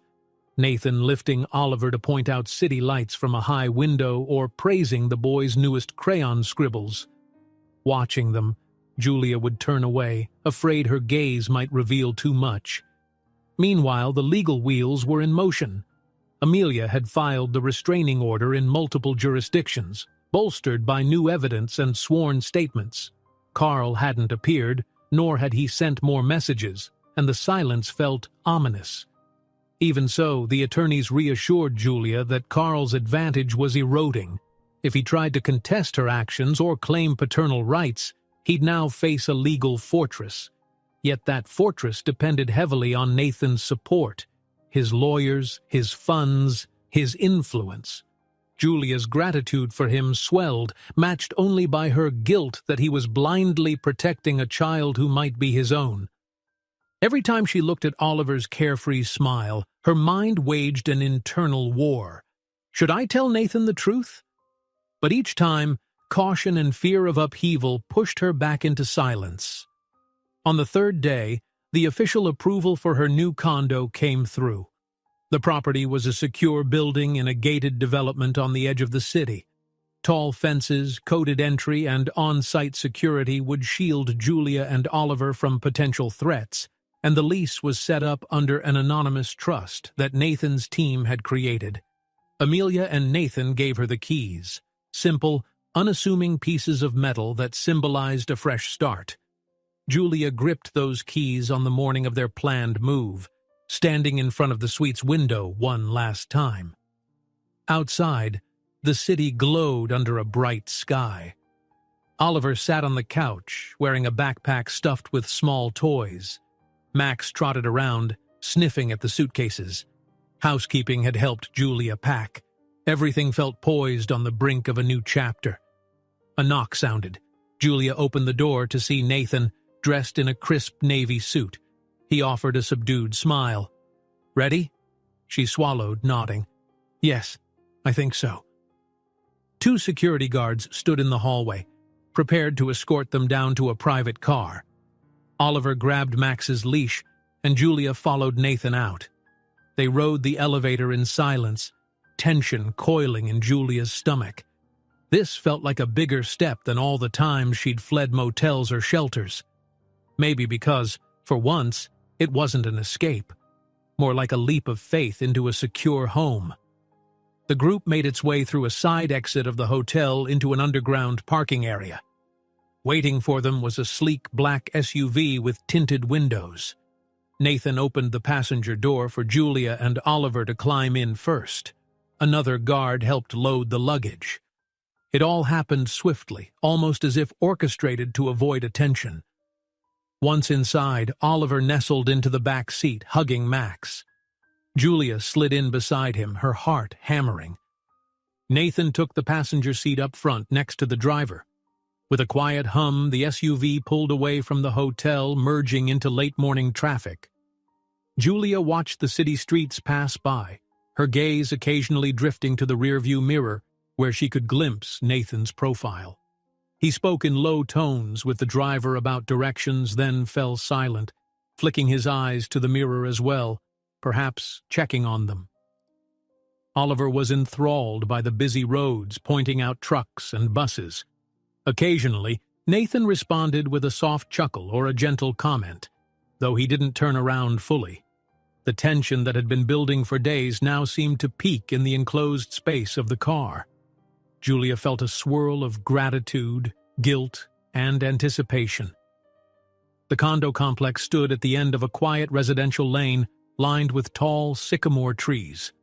A sturdy gate blocked entry, which opened only after the driver keyed in a code. The SUV rolled past manicured lawns into a parking lot. Julia's breath caught. The buildings looked modern, each unit with a tiny patio or balcony, and a uniformed guard patrolled the perimeter. It radiated safety. Stepping out of the car, she clutched Oliver's hand. Nathan came around, placing a reassuring palm at her elbow. "This is it," he said softly. "Number 3B. Amelia will meet us inside to finalize details." Oliver gazed up at the tall building, eyes bright. "Home?" he asked, sounding both curious and hopeful. Julia's throat tightened. "Yes, sweetie," she whispered. "Our new home." The interior was just as polished. A short hallway led to a private elevator which whisked them up to the third floor. The door opened onto a small foyer with a single door labeled 3B. Amelia stood there, flipping through a binder, greeting them with a professional smile. "Welcome," she said, stepping aside so they could enter. Julia's first impression was space, an airy living room with floor-to-ceiling windows overlooking a garden. Simple but tasteful furniture was arranged in a cozy layout. Couches, a soft rug, a small dining nook. A hallway led to 2 bedrooms. Fresh paint, gleaming floors, not a hint of the musty smell she'd grown used to in low-budget motels. She let out a trembling exhale. "It's beautiful," she murmured, tears stinging her eyes. "I never thought... Thank you." Nathan hovered near the door, letting Julia explore. Oliver raced in, giggling as Max bounded alongside him. The puppy's nails clicked on the shiny floor, and Oliver squealed at the echo. The moment was so pure that Julia could only stand there, hand pressed to her mouth, absorbing the reality of it all. Amelia cleared her throat gently. "Let's take care of a few final signatures." She guided Julia to a small breakfast bar in the kitchen where documents awaited. Nathan lingered by the living room window, giving them space.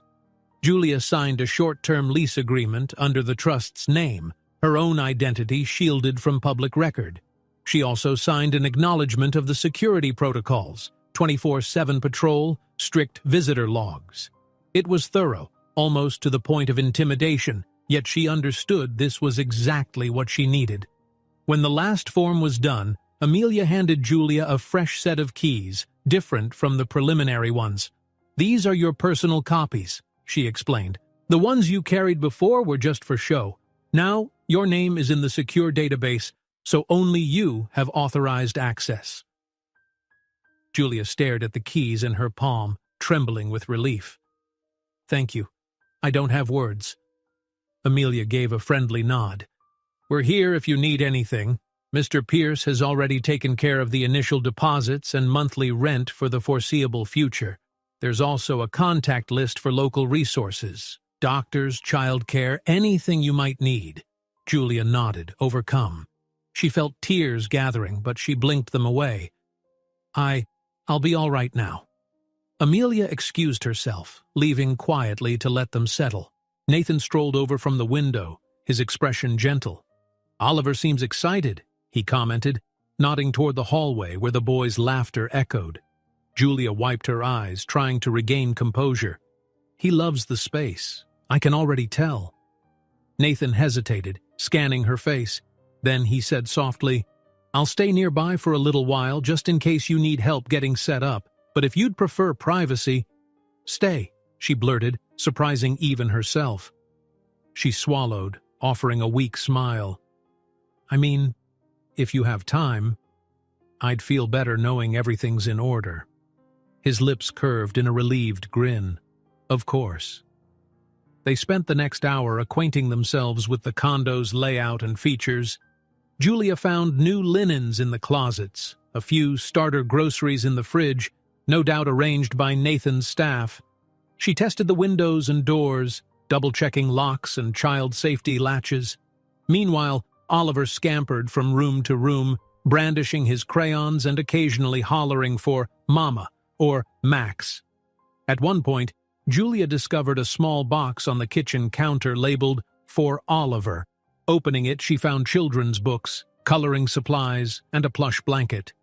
Her eyes stung with fresh tears. Once more, a kindness from Nathan that she couldn't repay. Finally, Oliver quieted, curling up on the new couch with Max. He was worn out from excitement and dozed off, the puppy at his side. Julia gently draped the plush blanket over him. The hush in the living room settled, the airy curtains swaying in the mild air conditioning. Nathan leaned against the doorway, arms folded. "He's a trooper," he said, voice hushed. "He adapts so quickly." Julia nodded, crossing the room to stand with him. "He's had to." Her voice was soft. "I've moved him around so much. It's time he got some stability." Nathan's face flickered with something akin to regret. He murmured, "No child should live in fear." Then he hesitated, choosing his words. "If there's anything else, anything at all, I should know to keep him safe, please tell me, even if it's complicated." Her pulse skittered. There it was again, the unspoken invitation to reveal more about Oliver's father or about her past. She looked away, focusing on Oliver's sleeping form. "I promise, if there's something relevant, you'll know," she managed, hating the half-truth. Nathan studied her, but he let it go. "All right?" He straightened, casting a last glance around the condo. "I'll organize a few more security details. You'll have a phone line here unlisted. Amelia will check in daily for a while just to ensure no sign of Carl." Julia nodded, heart heavy with both relief and guilt. "Thank you," she whispered, hugging her arms. "For everything." He offered a final nod, stepping closer. For a moment she thought he might place a hand on her shoulder again, offer that steady presence she'd come to depend on. But he seemed to think better of it, perhaps reading the confusion in her eyes. Instead, he moved away, clearing his throat. "I'll let you settle in. My driver's downstairs if you need groceries or anything else." Julia swallowed hard. "Thank you," she repeated. She walked him to the front door, mind swirling with the million emotions she couldn't untangle. As he stepped into the hallway, he turned back, a fleeting softness in his expression. "You're safe here," he said firmly. "Don't ever doubt that." and then he was gone, the door closing behind him with a quiet click. Julia stood in the silent condo, the brand-new keys in her hand. Safe, she thought, at least for now. But as she returned to the living room and gazed at her sleeping son, that knot in her chest refused to ease. She could protect Oliver from Carl now, thanks to Nathan's resources. Yet she wasn't protecting him from the greater truth that would eventually shake the foundation of all they'd built. And with each passing day, the cost of withholding that truth from Nathan Pierce grew more enormous. Because soon, no security system in the world would hide the fact that Oliver's father was none other than the very man who had just walked out her door. 2 weeks after moving into the condo, a tentative sense of routine began to bloom in Julia's life. Mornings found her brewing coffee in the sunlit kitchen while Oliver chattered about the birds perched on the balcony. The day might involve a short stroll to the nearby park, always with a security officer discreetly trailing behind, but at least she could give her son fresh air and freedom without glancing over her shoulder every second. Evenings passed quietly, reading storybooks until Oliver's eyes drooped. At first, these mundane rhythms felt like a borrowed life. Yet as days bled into each other without any sign of Carl, Julia dared to hope. She told herself this was the new normal, stable, calm, safe. She also reminded herself daily that all of it hinged on Nathan's continued generosity. His presence in their lives had become a steady undercurrent. He'd show up with groceries or new reading materials for Oliver, occasionally sit on the sofa discussing everyday concerns with Julia. Each time she felt that invisible barrier between them, a swirl of gratitude, warmth, and a deeper bond that neither openly acknowledged. Then he'd depart, leaving behind a quiet hush and the question that never left Julia's mind. Should I tell him the truth now or keep waiting? One mild afternoon, the chance for truth emerged unexpectedly. Oliver had come down with a slight fever, nothing alarming, but enough to make him whine and cling to Julia. She decided to call the pediatric clinic that Nathan's team had recommended. Within an hour, an unmarked car pulled up to the condo to drive them to the doctor's office. Julia hated the fuss, but Amelia insisted, "We want to ensure everything is discreet and safe." The small clinic was modern and quiet, tucked away in a suburban neighborhood. A friendly pediatrician examined Oliver, diagnosing a simple seasonal virus. Prescribing fluids and rest, the doctor assured Julia there was no cause for worry. Relieved, she cradled Oliver in her lap as she left the exam room, retrieving a slip of paper at the front desk. It was then she spotted Nathan in the waiting area, scanning the clinic pamphlets. Her heart jumped. She hadn't expected him to come personally. But there he was, wearing a casual blazer instead of his usual suit, posture alert. "How's he doing?" Nathan asked gently, stepping closer. "Just a mild bug," she murmured. Oliver, sensing Nathan's voice, reached out with droopy eyes, and Nathan stroked the boy's hair in a comforting gesture. "Thank you for coming," Julia added, voice low. "You didn't have to." Nathan met her gaze, concern etched in the lines around his mouth. "Of course I did." He paused, then offered a small, wry smile. "I couldn't focus at work, wondering if he was okay." Emotion flared in Julia's chest. The genuine care in his tone reminded her too strongly of everything she was hiding. She lowered her eyes, shifting Oliver's weight in her arms. "Well, thanks. We're heading back to the condo now." Nathan offered to drive them himself. His black sedan waited outside. Oliver, too tired to protest, snuggled against Julia in the back seat. The ride was a quiet one, the child dozing off quickly. Julia stared out the window at passing neighborhoods, feeling Nathan's watchful gaze in the rearview mirror. Finally, as they neared the condo complex, Nathan cleared his throat. "Julia, there's something I've been wanting to ask," he said, voice careful. "I hope I'm not overstepping." Her stomach clenched. She braced herself. "All right." "It's about Oliver," Nathan continued. "I've noticed, well, the father's name is missing on the birth certificate. And you've said you fled from Carl, who claimed fatherhood but apparently wasn't legally recognized. Are you sure you're not facing more complications than you realize? Julia's mouth went dry. She cast a sideways glance at Oliver, who slept with his head on her lap. I'm sure, she managed, searching for composure. Carl never had a rightful claim. That's all. Nathan's eyes flickered with something like doubt. And his biological father. Is he aware that Oliver exists? Her heart hammered. A swirl of fear and longing welled up. For a split second, she considered blurting the truth. It's you, Nathan. You're Oliver's father. You have been all along.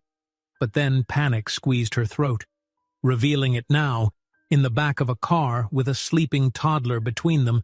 It was too raw, too abrupt. She told herself there was no proof he'd accept. Maybe he'd think she was trying to manipulate him. Drawing a shaky breath, Julia averted her gaze. He's not in our lives, she whispered. It's simpler that way. Nathan didn't push further. An uneasy silence settled as the sedan pulled up to the condo's entrance. Security men discreetly greeted them. Nathan stepped out, circled around, and opened the back door for Julia. She carefully emerged, still holding Oliver.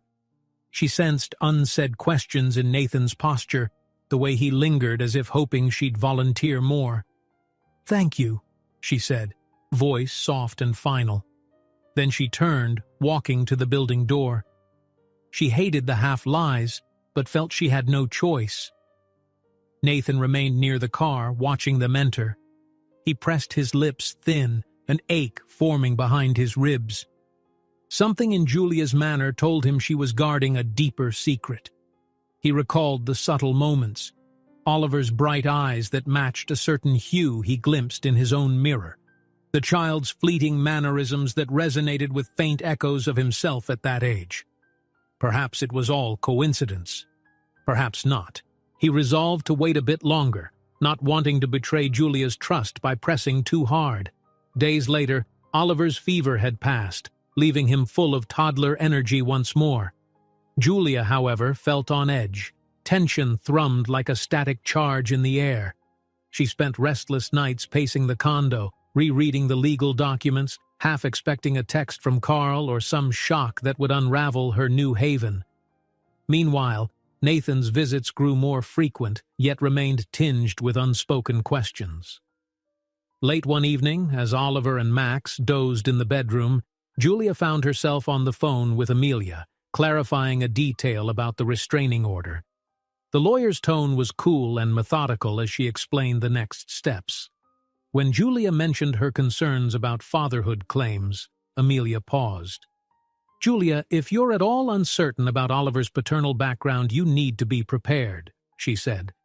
"If Carl tries to legally challenge you, he might force a DNA test, especially since the father line is blank. That's a standard approach in custody disputes." Julia's pulse ramped up. "I know, I don't think it'll come to that. Carl's not the father. That was a lie, or rather, an assumption he made." "But you realize the best defense is clarity," Amelia insisted gently. "If there's a known father out there, a man who might step forward, your entire custody situation could be complicated." Julia clutched the phone so hard her knuckles whitened. "There's no one stepping forward," she said, her voice trembling. "He's not in the picture. I never intended him to be." Amelia sighed. "All right, let's hope it remains simple. But do be aware, if the truth emerges at the wrong time, it could undermine the security measures we've set up. Surprises in court are rarely beneficial." Julia mumbled a thanks and ended the call, sinking onto the couch. Her mind was a maelstrom of fear. She hadn't even considered how a forced paternity question might blow up. The notion that Carl or a suspicious judge might demand a DNA test seized her heart with terror. What if it happened, and they discovered the father was actually Nathan? Then everything would be upended. The controlled environment Nathan had built for her safety might collapse into scandal, or confusion, or heartbreak. She pictured the headlines. Wealthy hotel magnate discovering a secret 2-year-old son. Or more painfully, she imagined the look of betrayal on Nathan's face if he found out she'd concealed it from him. A spasm of guilt squeezed her chest. She glanced toward the bedroom where Oliver's gentle snores drifted. He deserves the truth. A small voice inside her said, Nathan deserves it too. But the fear was bigger. She'd come this far without risking the truth. She could keep going, right? In the darkness of that evening, she stared at the city lights, tears slipping down her cheeks. She wondered if maybe her attempts to protect Oliver and maintain control had become a self-made trap. Because as Amelia had warned, secrets don't vanish. They only wait. And if fate forced a DNA test, how could Julia prevent the truth from exploding at the worst possible time? Around midnight, her phone chimed, a quiet text from Nathan. Just checking if Oliver's feeling better. Let me know if you need anything. Short, simple, caring. Julia's heart clenched. She texted back, He's fine now, thanks. Sorry if I worried you.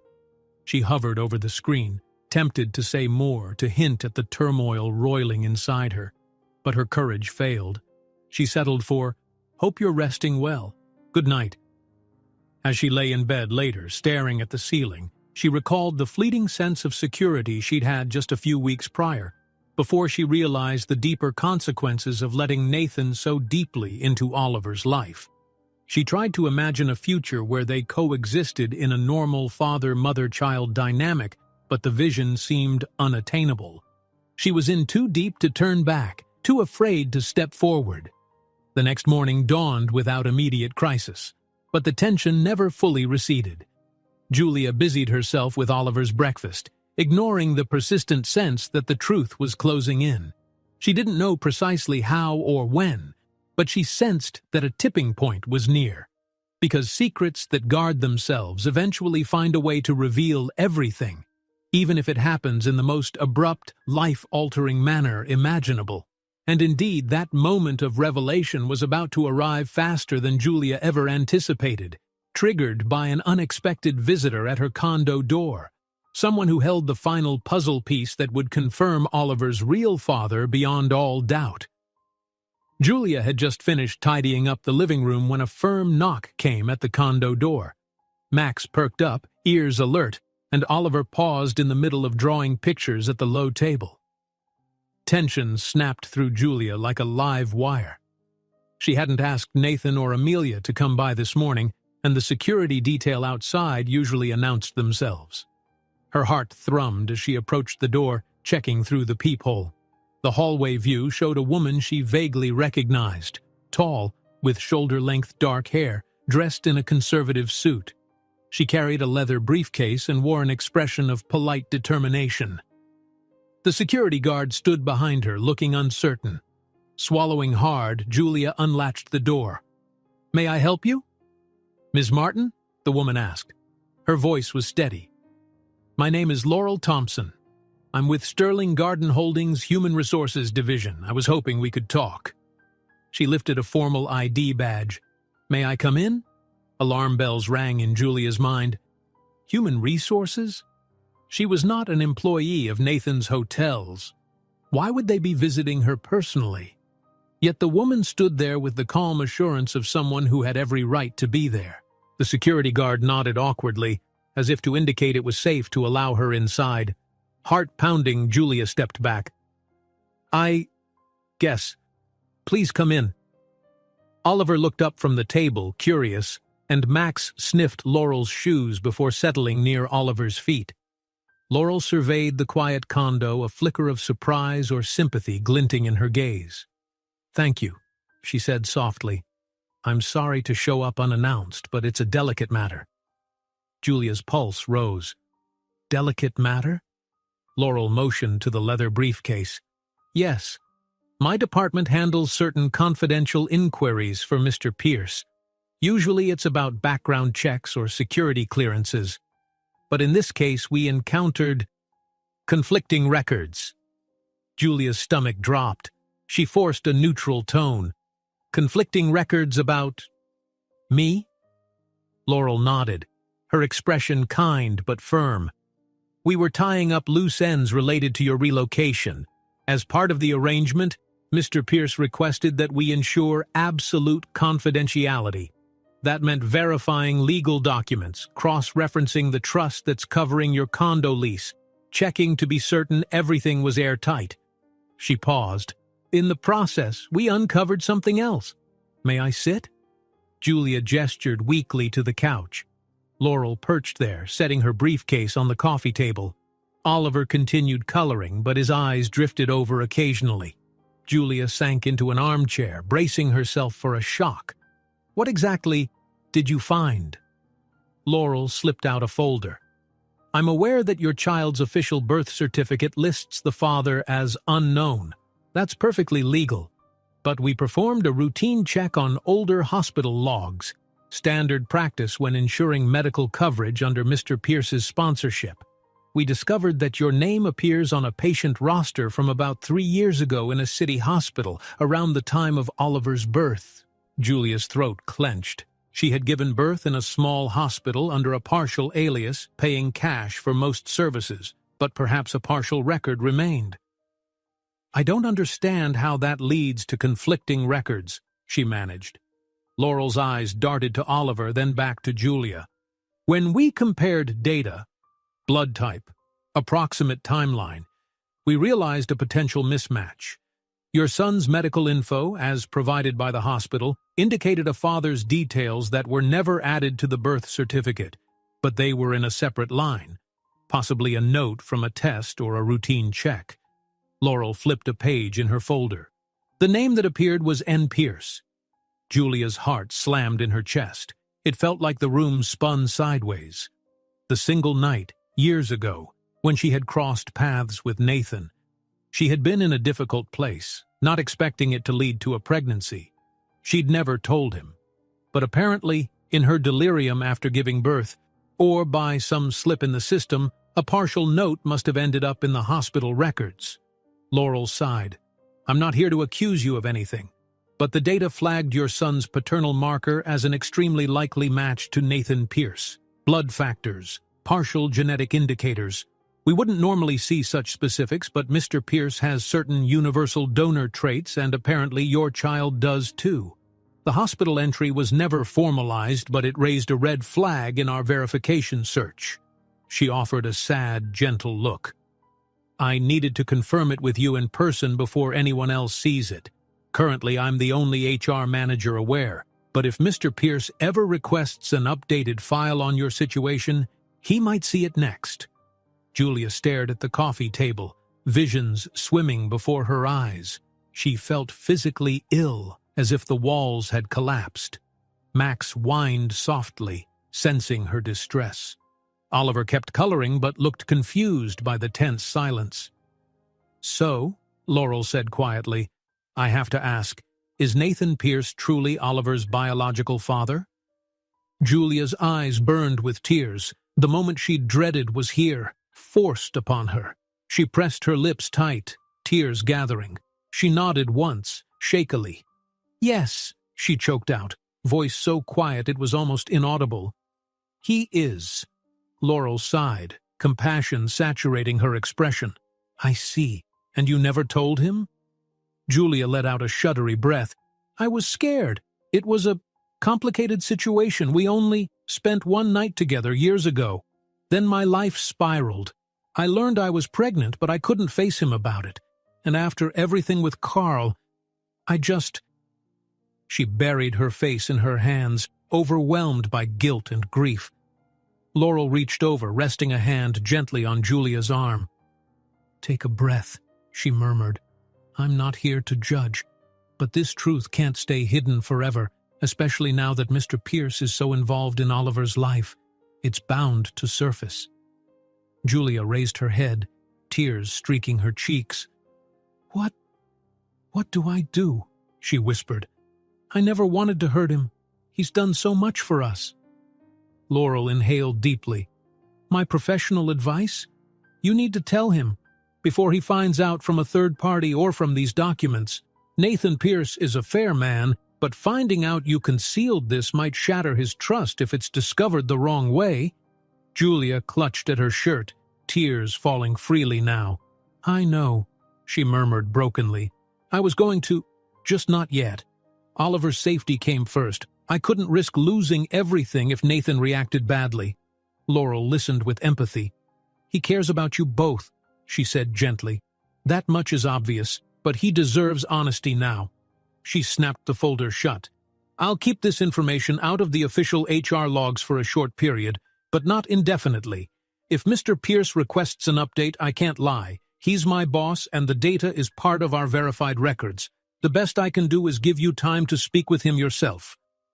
Julia bowed her head, trembling.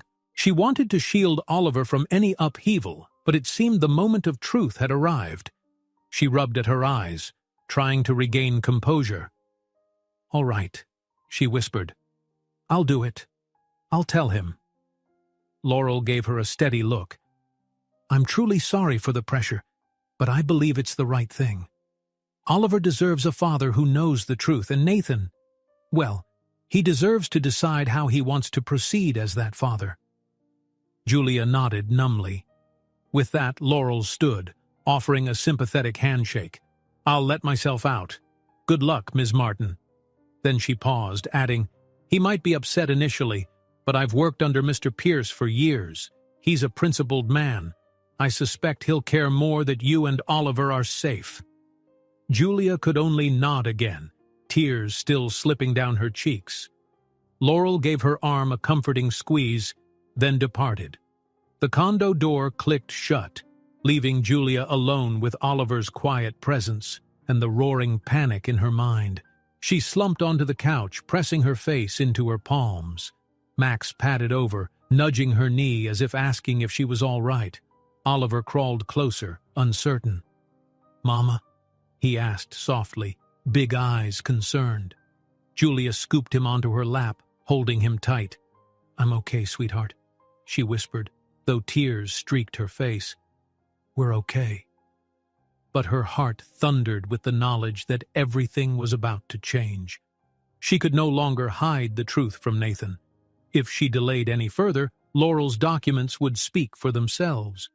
She spent the rest of the day in a haze, waiting for the right moment, though in truth, no moment felt right. Late evening came and Oliver dozed off. Julia sat alone, phone clutched in her hand. She typed and erased a dozen messages to Nathan, trying to find the words. Finally, she sent a simple text. I need to see you. It's important. Please come by tomorrow if you can. He replied almost instantly, Of course. Morning okay? Her chest constricted. Yes, morning. Thank you. Sleep eluded her that night, her nerves raw. She tidied the condo repeatedly, heart hammering at the thought of telling Nathan everything. When dawn broke, she stared at the rising sun with hollow eyes, bracing for the most pivotal conversation of her life. Shortly after 9, a gentle knock sounded on her door. Security had apparently let him up, as they usually did.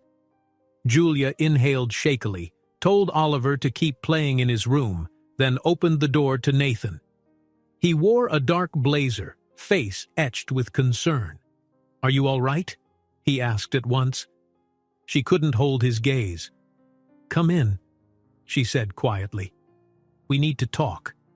He entered, tension swirling in the air. She led him to the living room couch where they sat facing each other. Anxiety churned her stomach. There's no going back now, she thought. Her voice trembled as she began. Nathan, I have to tell you something about Oliver, she said, throat tight. I haven't been honest, and I'm so sorry. His brow furrowed. What do you mean? She willed herself not to break down, though tears already blurred her vision. He's yours, she whispered, each word a dagger of guilt. Oliver is your biological son. The hush that followed was deafening. Nathan's eyes widened in shock, mouth parting as if to speak, but no sound came out. She watched panic, confusion, and raw emotion flicker across his face. The color seemed to drain from his cheeks, and for a moment She feared he might bolt from the condo altogether. Finally, he exhaled sharply, running a hand through his hair. "Mine?" he choked out. "Julia, how? When?" Her tears spilled. "That night, years ago, before you became so prominent with the hotel expansions. We met briefly at a smaller event. Things happened, and I left. I found out I was pregnant, but my life was a mess. I was scared, and I never told you. I'm so sorry." He stood abruptly, pacing the living room. His breaths came fast, eyes flashing with hurt. "You mean this entire time? While I've been helping protect you, Oliver was my son?" He whirled to face her, voice cracking.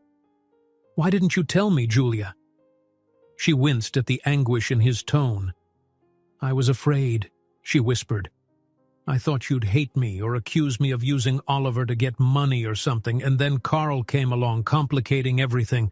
The more time passed, the harder it got to confess." Nathan stared at her, raw pain etched in every line of his face. He looked toward the hallway where Oliver's quiet giggles emerged, the child unaware of the storm swirling outside. "I've missed years of his life," he said softly, voice straining. "I had a son all this time, and I never knew." Her tears fell in earnest. "I know. I took that from you. I can't change the past, but please believe me, I never meant to hurt you. He scrubbed a hand over his face, turning away. Silence beat heavy in the room. Fear clutched Julia's heart. Perhaps this was the end.